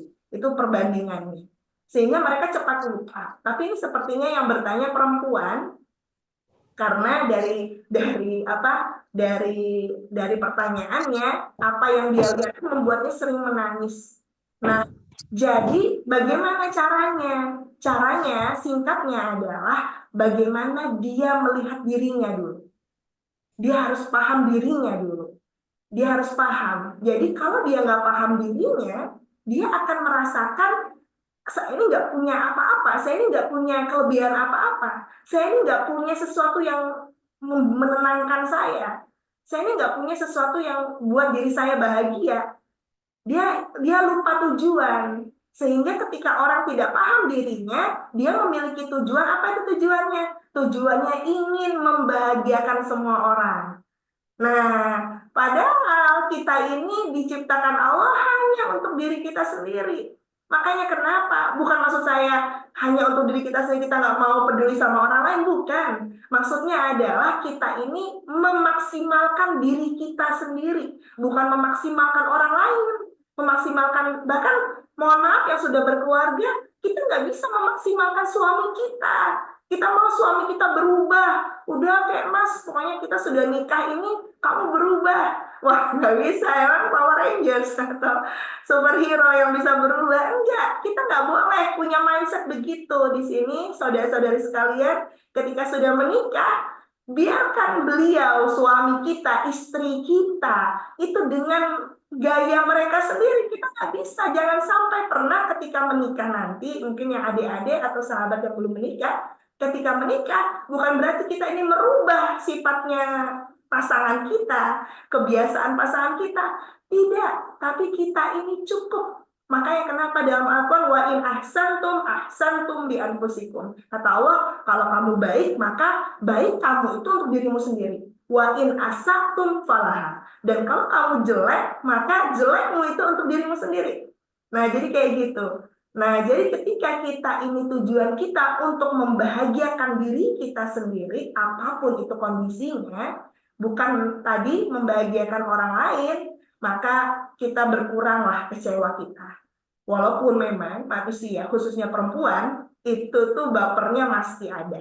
Karena hormonnya naik turun ya, apalagi nanti yang sudah menjadi seorang ibu, ya, seorang ibu sudah pernah melahirkan, nanti mengalami nifas, dan proses breastfeeding dan lain sebagainya, itu akan mempengaruhi hormonnya juga. Nah, semoga menjawab ya. Tadi pertanyaannya. Ini ada pertanyaan lagi sepertinya ya, Mbak Mary? Nggak ada? Ada? Oh, ada lagi Ya, ya, dari Pak. Bagaimana cara meningkatkan kepercayaan terhadap diri sendiri? Saya selalu tidak percaya dengan apa yang saya tentukan, termasuk dalam hal apapun. Salah satunya mengambil keputusan. Saya selalu membutuhkan pendapat orang lain walaupun itu bertentangan dengan pendapat saya. Karena saking tidak percaya terhadap apa yang saya pilih. Masya Allah, terima kasih. Ya, terima kasih juga untuk pertanyaannya. Ini dari Kak Syifa ya.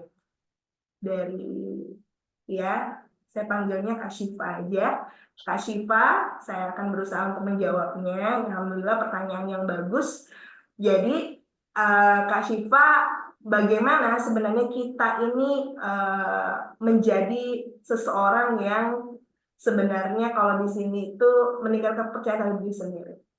Percaya, tadi sebenarnya relate juga atau ada kesinambungan ya, ada relate itu, jadi ada kecocokan juga sama yang saya sampaikan sebelumnya. Jadi bagaimana kita itu kalau di dalam psikologi namanya self esteem. Bagaimana kita itu memboost atau meningkatkan self esteem kita, itu sebenarnya pastinya prosesnya itu dari kita kecil dulu. Tapi kita tidak perlu membahas masa kecil kita dulu. Kita perlu menjadi mindful atau kita fokus aja sama diri kita yang sekarang.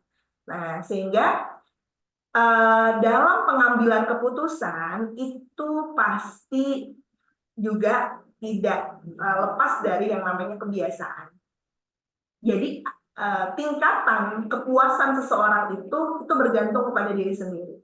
Jadi bagaimana kita mengurangi? Nah, jadi bukan mungkin saja, bahkan saya sarankan untuk Kak Syifa, dan mungkin di sini ada juga yang memiliki kendala yang sama, usikum wa iyaya nafsi bitaqwa, bahkan saya juga menasihati diri saya sendiri, untuk kita lebih bisa latihan untuk tidak terlalu bergantung pada orang lain dalam mengambil keputusan, apalagi itu adalah keputusan untuk hidup kita sendiri.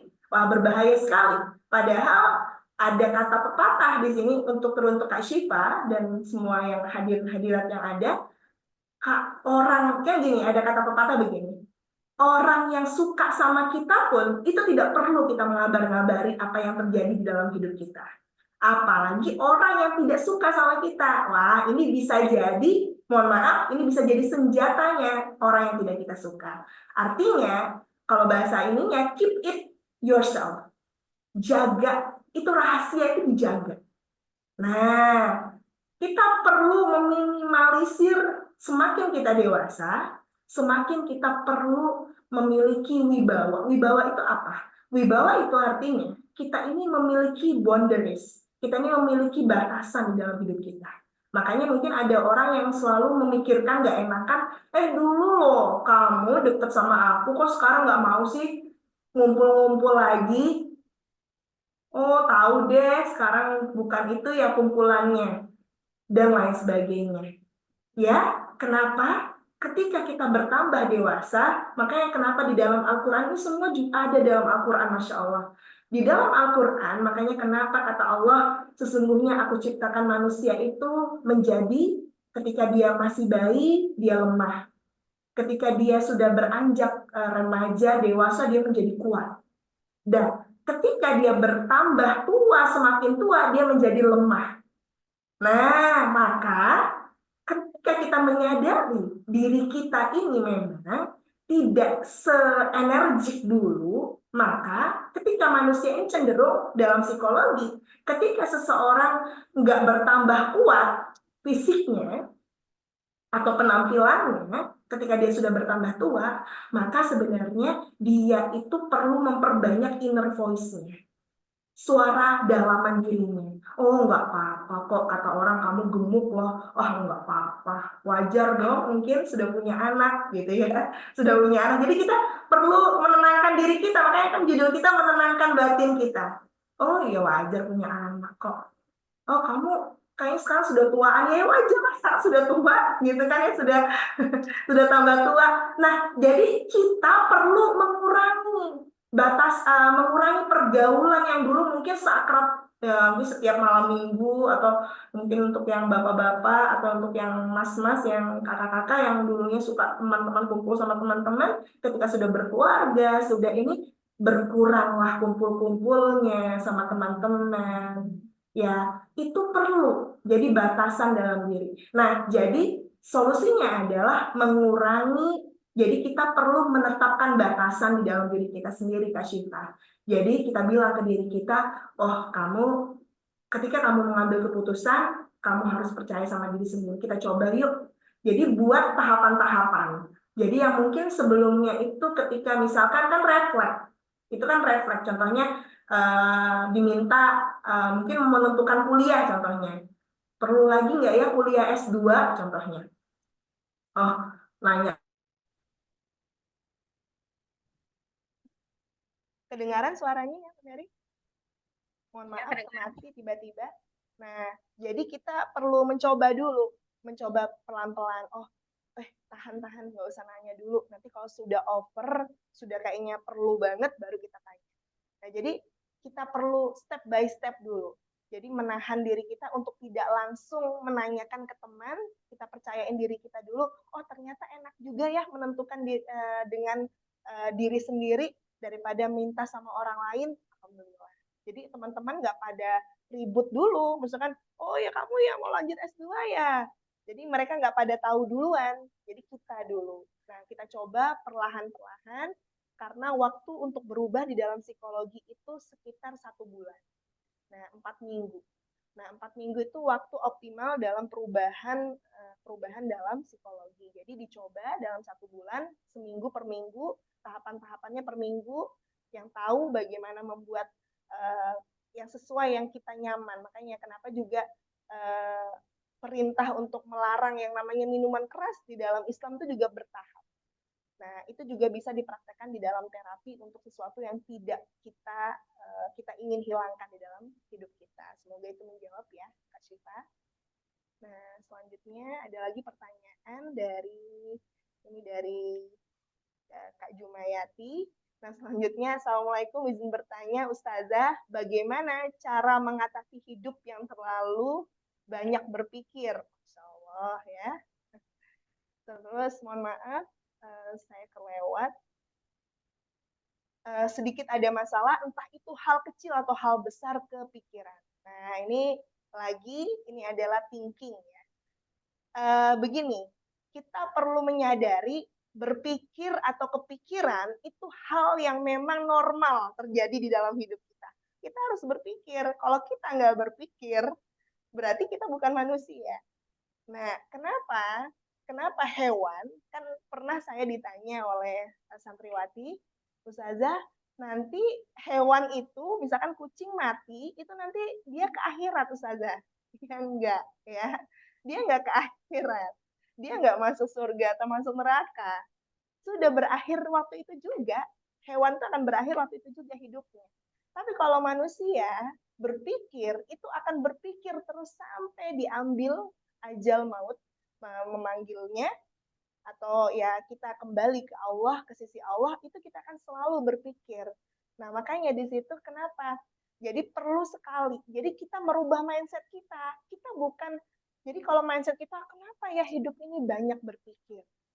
perlu banyak berpikir. Kita bilang ke diri kita, khususnya Kak Jumayati dan juga sahabat-sahabat sekalian, kalau kita bilang ke diri kita, ya harus berpikir itu, karena segala sesuatu berpikir.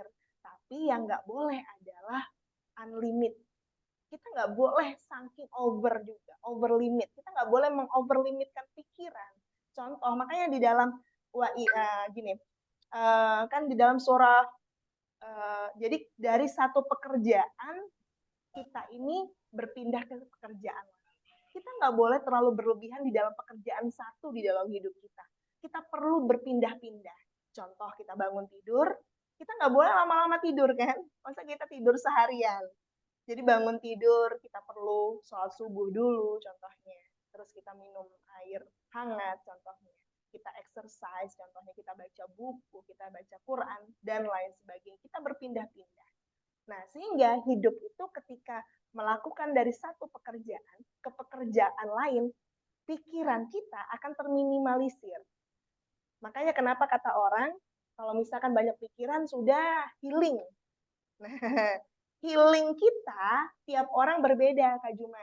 Jadi kalau kita nggak mau terlalu kepikiran sama masalah, kita perlu move on. Makanya ada bahasa move on kan? Move on itu artinya kita perlu cari suasana baru. Jadi mungkin yang suka sama tantangan baru kan ada kepribadian yang adventurous. Apa itu adventurous? Orang yang suka sesuatu yang menantang. Iya, jadi yang berpetualang, cari suasana baru. Mungkin ada yang suka jalan-jalan, traveler.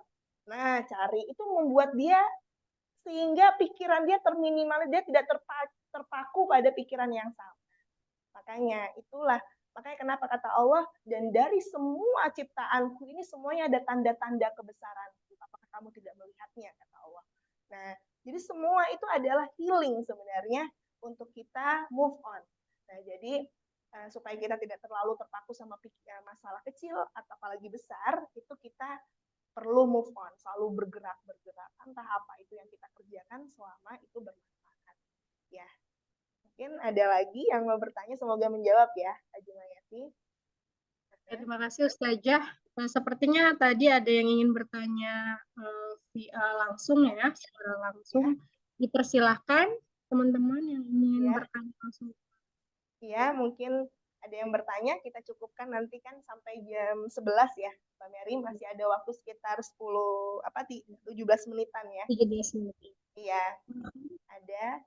Mbak Dewi barangkali, tadi saya lihat. Mbak Dewi atau siapa?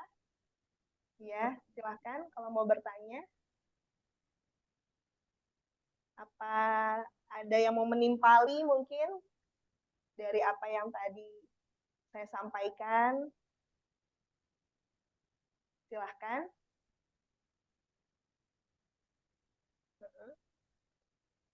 Kita tunggu 1 menit lagi. Silahkan teman-teman atau Bapak Ibu yang ingin bertanya atau konseling ya Ustazah ya, terkait apapun itu dari sisi parenting atau dari sisi ternyata mengidentifikasi diri nih, ternyata saya mengalami gangguan mental atau misalnya yang seperti sekarang. Ya mungkin di luar dari tema ini bisa juga ya, tidak silahkan yang mau bertanya, karena tujuan dari judul kali ini itu sebenarnya judulnya untuk maksudnya adalah untuk terapi. Nah, jadi terapi yang masih bingung, apa sih terapi psikologi? Terapi psikologi itu bukan, mungkin sering banyak klien saya, khususnya pasien, itu bertanya, terapi itu berarti harus minum obat ya?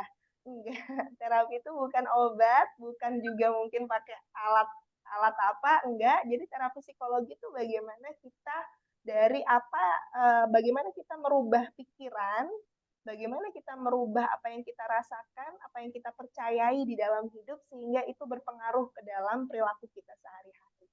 Nah, jadi kalau saya mungkin, karena tidak ada yang bertanya, karena waktunya juga tinggal, ini alhamdulillah ada yang bertanya.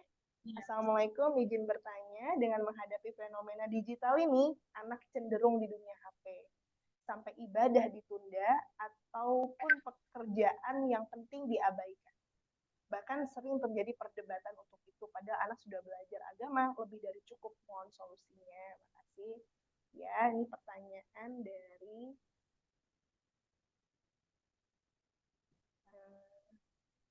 dari Bapak Isyanto. Terima kasih Pak untuk pertanyaannya. Jadi, Masya Allah, ini benar sekali. Sekarang ini memang adalah zaman digital, yang mana memang sebelumnya ini tidak pernah terjadi, gimana makanya kenapa sekarang ini ada istilah juga bahwasanya zaman ini adalah zaman post jahiliyah. Jadi dulu ada zaman pra-jahiliyah, sekarang ini adalah post jahiliyah, di mana semua kemudahan itu bisa kita akses tanpa batas, tapi bukannya semakin baik, tapi semakin ya tadi akhlaknya tidak dalam kategori baik. Nah, selanjutnya untuk anak. Anak ini memang, ini kan anak ini, tapi berarti mungkin kalau anak ini kan kategorinya ada anak di usia dini, ada anak yang memang sudah sekolah, usia sekolah, dan juga ada anak yang beranjak remaja dan juga dewasa. Jadi anak dengan tahapan usia itu sebenarnya penggunaan, mohon maaf, suaranya terlalu kecil. Sekarang sudah jelas ya? Sudah jelas Pak? Sudah jelas Mbak? Suara saya? Masih kecil suara saya? Suara saya terdengar? Halo? Alhamdulillah, sudah ya.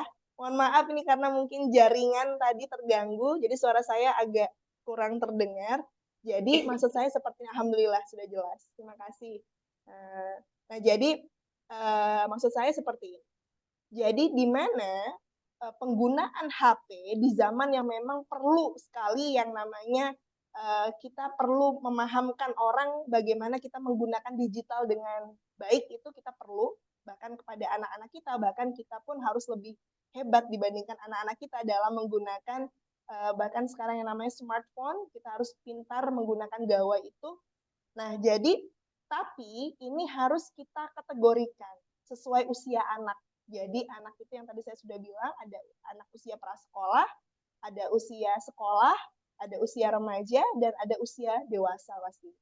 Nah, jadi mohon maaf, fenomena yang sekarang terjadi, kalau sebagai saya memerhatikan keadaan pastinya, terutama saya juga memiliki anak, saya memerhatikan anak, dan juga beberapa yang terjadi di lingkungan kita, sekitar kita, sepertinya kebanyakan dari orang tua tidak, padahal mungkin paham, beliau-beliau atau kita ini paham, tapi kita mungkin cenderung, mohon maaf, mengabaikan yang namanya ternyata kita harus bijak memberikan HP itu sesuai usianya. Nah, jadi memang sesuai di WHO atau World Health Organization, penggunaan anak usia dini itu misalkan usia 3 tahun, usia 2 tahun itu waktunya contohnya 2 tahun ke atas, itu contohnya waktunya 1 jam. Tapi pada kenyataannya kita tidak bisa menggunakan, ya mungkin anak-anak dikasih tidak sama sekali juga tidak bisa, ya tidak bisa, karena memang sekarang sudah dunia anak itu adalah HP. Bisa nggak kira-kira di dalam hidup? Bisa saja, tapi yang pastinya itu akan memberi dampak yang sangat negatif untuk anak ketika tidak sama sekali diperkenalkan oleh gadget. Nah, karena mereka ketika nanti, mohon maaf, ketika mereka tidak paham, mereka akan mencari sendiri tanpa ada bimbingan atau parental guidance atau bimbingan dari orang tua bagaimana cara memakai HP dengan bijak. Ketika dia mencari sendiri, oh dia pakai sendiri, sehingga dia membuka sesuatu yang tidak sangat layak untuk seorang anak, mohon maaf, seperti situs-situs yang terlarang, seperti kan aplikasi-aplikasi game yang tidak baik, yang di dalamnya ada kekerasan. Mohon maaf nih, saya kemarin punya baru beberapa hari ini, bukan hari ini, minggu kemarin, kebetulan qadarullah saya punya pasien itu seorang anak yang ternyata sekarang ini baru kelas 5 SD. Tapi ya Allah, semoga Allah jaga dan lindungi anak-anak kita semua. 5 SD dibawa ke saya, itu kondisinya anaknya yang belum datang. Dia mohon maaf sudah kecanduan video porno, dan juga bahkan mamanya, mohon maaf, ketika mamanya ngambil HP itu dipukul mamanya. Nah, dia kecanduan game juga, game Free Fire kalau nggak salah namanya Free Fire, dan itu kan violence-nya atau kekerasannya sangat dominan. Nah, itu kenapa saya tanya background-nya gimana, Bu? Dulunya seperti ini. Ketika zaman COVID, itu saya kasih HP. Sampai sekarang dia sudah tahu caranya mengunci HP-nya, dia pakai password. Ketika saya mau buka, itu marah. Marahnya bisa mukul mamanya sendiri, la haula wala quwata illa billah. Nah, jadi awalnya dikasih HP, jadi punya pribadi. HP itu dikasih pribadi. Jadi punya HP pribadi dari kelas, saya tanya kelas 2 SD. Nah, terus dari kelas 2 SD dikasih HP, sehingga ya disitulah mulainya kecanduan dan berteman dengan teman-teman yang sudah dewasa. Nah, sehingga dilihatnya dari sepupunya sendiri, sepupunya menunjukkan video yang tadi, orang dewasa tadi, sehingga ya tadi jadi kecanduan dan akhirnya sekarang nggak mau ngapa-ngapain, ya tadi kerjaannya hangout terus pulang malam seperti jam 11 malam ke atas itu disuruh pulang pun marah-marah. Nah, itu adalah dampak dari penggunaan yang tidak bijak dari kita, dari anak, karena ya pastinya gongnya adalah di orang tua. Nah, sehingga saya bukan berarti saya mau menghimbau ke diri saya sendiri khususnya. Ini adalah PR yang sangat berat sebenarnya untuk kita para orang tua di zaman yang tadi seperti yang Bapak sampaikan, ini adalah zaman digital. Nah, maka saya bukan berarti sepenuhnya karena judul kita juga adalah meredakan meredakan batin kita. Ini salah siapa? Ini bukan salah totally, ya pastinya yang kita salahkan pertama adalah orang tua. Karena anak itu ketika mereka usia sekolah, jadi saya perhatikan juga dalam lingkungan kita, itu dari usia saya perhatikan anak-anak sudah dipegangin tab itu dari usia anak-anak yang ada di sekitar kita. Kalau saya pergi kemana gitu, saya lihat satu-satu sudah dipegangin tab di depannya sendiri nonton gitu. Dari usia saya lihat dari usia prasekolah sudah dipegangin HP, dipegangin punya tab sendiri. Memang itu menenangkan mereka, memang itu tidak melelahkan bagi kita, apalagi yang mungkin kita ini bekerja. Tapi kita harus memiliki yang namanya batasan. Nah, jadi seperti pertanyaan dari Bapak tadi, kembali lagi, tadi saya membuka saja wawasan kita tentang bagaimana yang terjadi di sekitar kita, anak cenderung di HP sampai ibadah ditunda. Itu sudah pasti. Nah, sehingga jadi begini, ketika anak itu, saya mau menyadarkan diri saya khususnya dan juga para saudara-saudara sekalian yang hadir, jadi anak itu sebenarnya kita harus yakin sepenuhnya, kita harus punya mindset positif, anak itu terlahir dalam keadaan kita. Anak kita tuh semua baik, Bapak dan Ibu yang sudah berkeluarga, anak kita ini semuanya dalam keadaan baik lahirnya. Jadi mereka sangat memungkinkan mereka bisa kembali dalam keadaan kita. Tapi memang tergantung kita orang tua.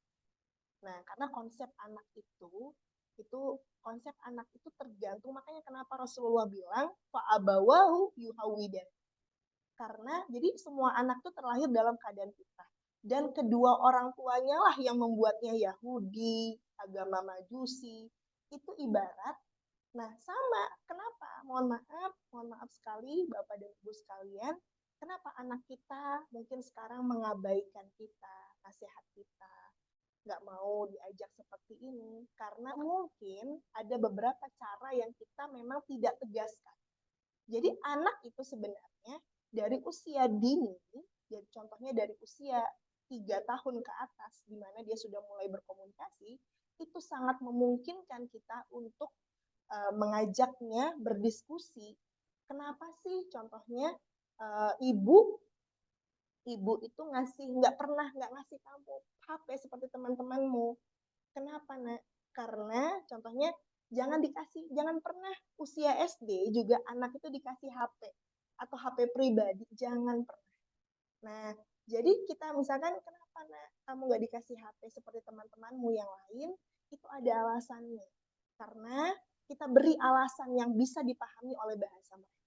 Karena HP itu dipakai menjadi bermanfaat ketika kamu sudah dewasa. Nah, ketika kamu sudah usia 17 tahun ke atas, itu bisa jadi bermanfaat. Di mana HP itu bukan sekedar untuk main game, nonton, tapi HP itu bisa kamu contohnya menjaga komunikasi dengan orang tua, karena kamu sekolahnya jauh contohnya.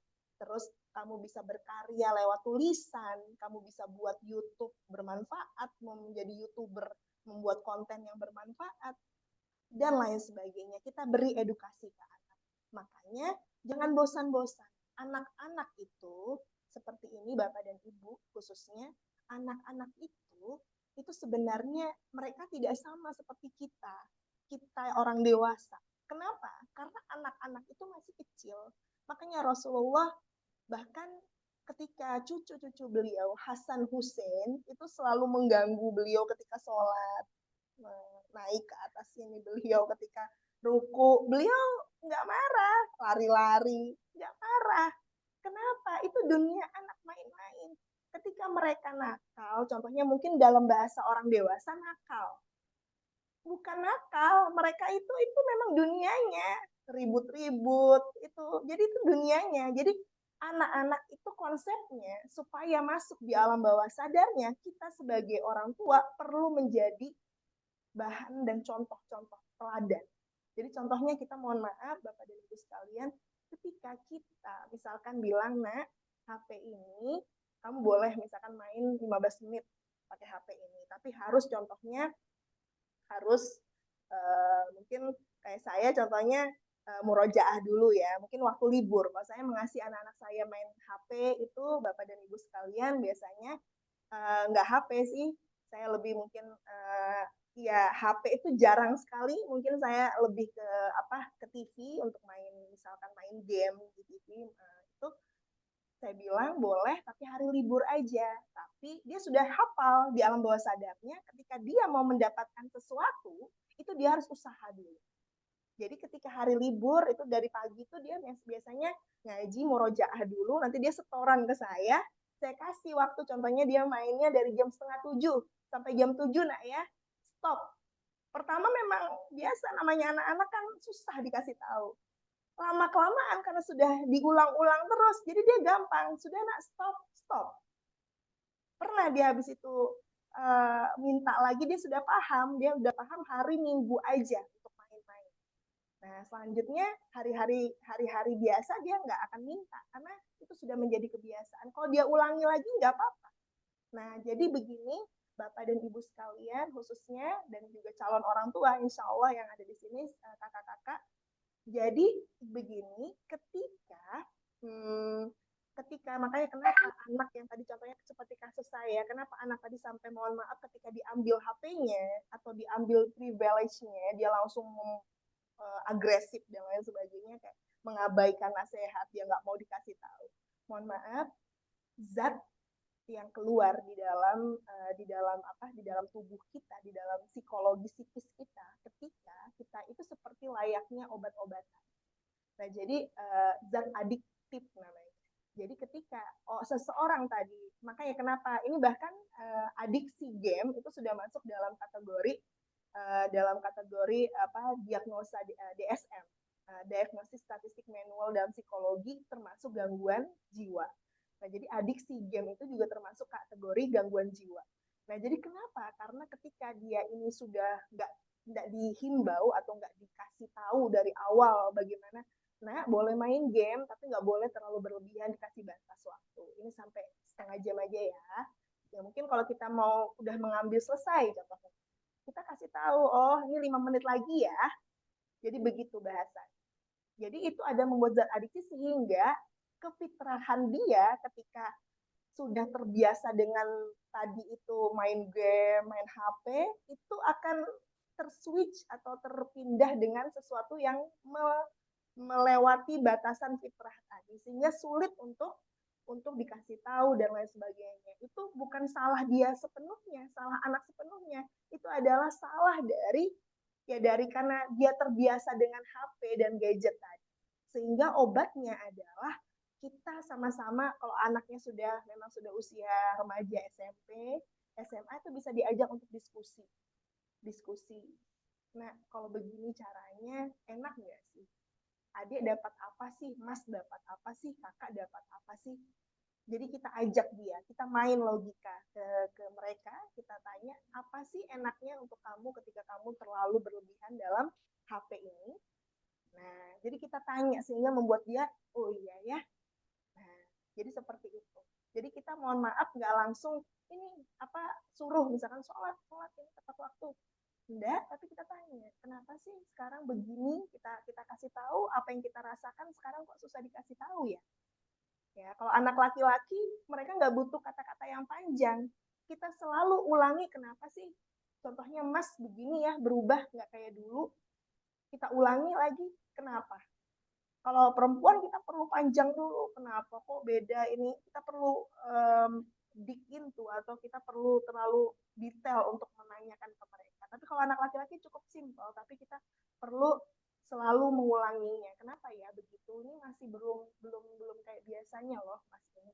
Jadi semoga tadi yang saya sampaikan itu betul-betul menjawab ya Pak. Kalau memang ada yang belum dipahami, silakan ditanyakan kembali.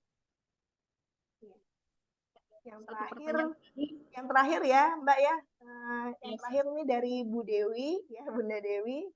Assalamualaikum. Ini kedua kalinya saya ikut Zoom Ustazah Anissa ya, Insya Allah saya masih ingat Bunda. Dan dari yang pertama dulu saya sudah belajar membahagiakan diri sendiri dan tidak berharap pada orang lain. Tetapi terkadang masih merasa ada rasa bersalah dan cenderung terlalu berani menghadapi masalah. Terkadang cuek, mohon maaf,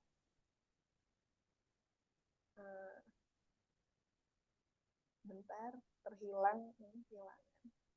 Nah, terkadang cuek secuek-cueknya, apakah itu normal? Begini, ini sebenarnya pertanyaan yang normal terjadi. Alhamdulillah, berarti Bunda bukan berarti sekarang dalam keadaan yang mengalami gangguan itu tidak. Alhamdulillah Bunda masih dalam kategori ini termasuk mental yang sehat karena mempertanyakan diri, saya ini salah nggak ya? Nah, jadi begini, ketika dalam proses, makanya seringkali saya itu mungkin ketika menghadapi klien, mereka tuh mungkin di dalam benak mereka, ketika saya sudah melakukan ini, berarti harus dong sudah sembuh.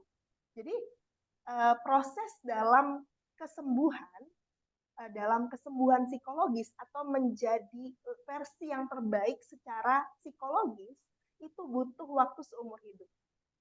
Nah, jadi yang tadinya mungkin kita ini terbiasa seperti yang Bunda Dewi tanyakan, terbiasa membahagiakan, kita sudah berusaha nih, tadinya kita ini menjadi orang yang selalu ingin membahagiakan orang lain. Kita ini pengen selalu memiliki di label sama seorang ini, pokoknya baik. Kita mau selalu dikatakan baik sama orang. Itu pertamanya. Terus tahapan yang kedua, ketika kita berusaha keluar dari zona nyaman kita, yaitu kita ingin selalu di label orang baik oleh orang lain, itu mulai yang namanya perasaan bersalah. Yang wajar, itu yang dirasakan Bunda Dewi, perasaan bersalah, perasaan kenapa ya kok kayaknya orang lain bilang saya ini kok sekarang nggak peduli ya, nggak perhatian lagi kayak dulu. Saya ini cuek, ya ini seperti yang Bunda bilang, terkadang cuek-cueknya. Nah, itu adalah kendala yang pasti biasanya dirasakan seseorang ketika keluar dari zona nyaman. Ini mohon Bunda Dewi khususnya dinikmati. Nikmati prosesnya. Kalau ada kata-kata, nikmati prosesnya. Jadi, kuncinya adalah percaya sama diri sendiri. Percaya sama diri sendiri artinya kita itu ketika kita melakukan ini, kita itu nggak yang jadi kita itu sudah nyaman aja. Cuma tadi saya sudah bilang patokannya itu adalah hati kita. Ketika kita melakukan sesuatu, hati kita nyaman. Tapi bukan berarti nyaman itu karena orang lain ya. Jadi nyaman sudah dengan kita sendiri. Beda gitu. Oh, nyaman ini. Kita bisa menikmati diri kita. Itu namanya mindful. Nah, tapi bukan berarti habis nyaman itu ketika mendengar orang lain. Contohnya orang lain bilang, oh, gak perhatian lagi kayak dulu sekarang kok cuek banget dan lain sebagainya. Bukan itu, tapi kita merasakan ketika contohnya kita nggak kayak dulu, kita sudah berusaha membahagiakan diri sendiri tanpa orang lain bilang kalau kita ini sudah baik, kita nggak apa-apa, kita nggak usah dengarkan orang lain. Kita sudah nyaman, tapi ternyata orang lain bilang kalau kita itu cuek, terus kita kita internalisasi sehingga kita tidak nyaman. Nah, itu masalahnya. Itu makanya kita akhirnya merasa terganggu lagi. Nikmati saja prosesnya, karena segala sesuatu itu, Bunda Dewi, usikum wa iyaya, bahkan saya merasa tidak sendiri, segala sesuatu dalam perbaikan diri itu pasti tidak nyaman di awalnya, sehingga tadi sebenarnya kata Imam Al-Ghazali, waktu tercepat itu sebenarnya 1 bulan, 1 dalam 3 bulan. Nah, tapi ya bisa sampai sebenarnya prosesnya adalah seumur hidup. Nah, jadi semoga itu menjawab ya, Bunda Dewi. Nah, sepertinya tidak ada lagi yang bertanya ya, Mbak Mary. Ya, mungkin kita cukupkan. Semoga aku liqouli hada, ya sama-sama Bunda Dewi. Aku liqouli hada, astagfirullah, atubu ilaih. Syukran. Terima kasih banyak untuk waktu dan kesempatannya kepada saudara-saudari dan Bapak dan Ibu sekalian. Semoga tadi betul-betul membawa keperubahan untuk diri kita sendiri khususnya, ya, dan insya Allah akan dirasakan oleh orang yang ada di sekitar kita, bahwa proses kesembuhan atau perbaikan di dalam diri itu perlu waktu seumur hidup dan bisa dirubah hanya dari diri sendiri, bukan dari orang lain. Ya, saya sampaikan waktunya dari Mbak Mary. Baik, Bapak Ibu yang kami hormati, sebelumnya saya ucapkan terima kasih banyak kepada Ustazah Anissa yang telah membagikan ilmu pada pagi hari ini dari sisi psikologis, yakni berkaitan dengan tema kita, yakni inner critic.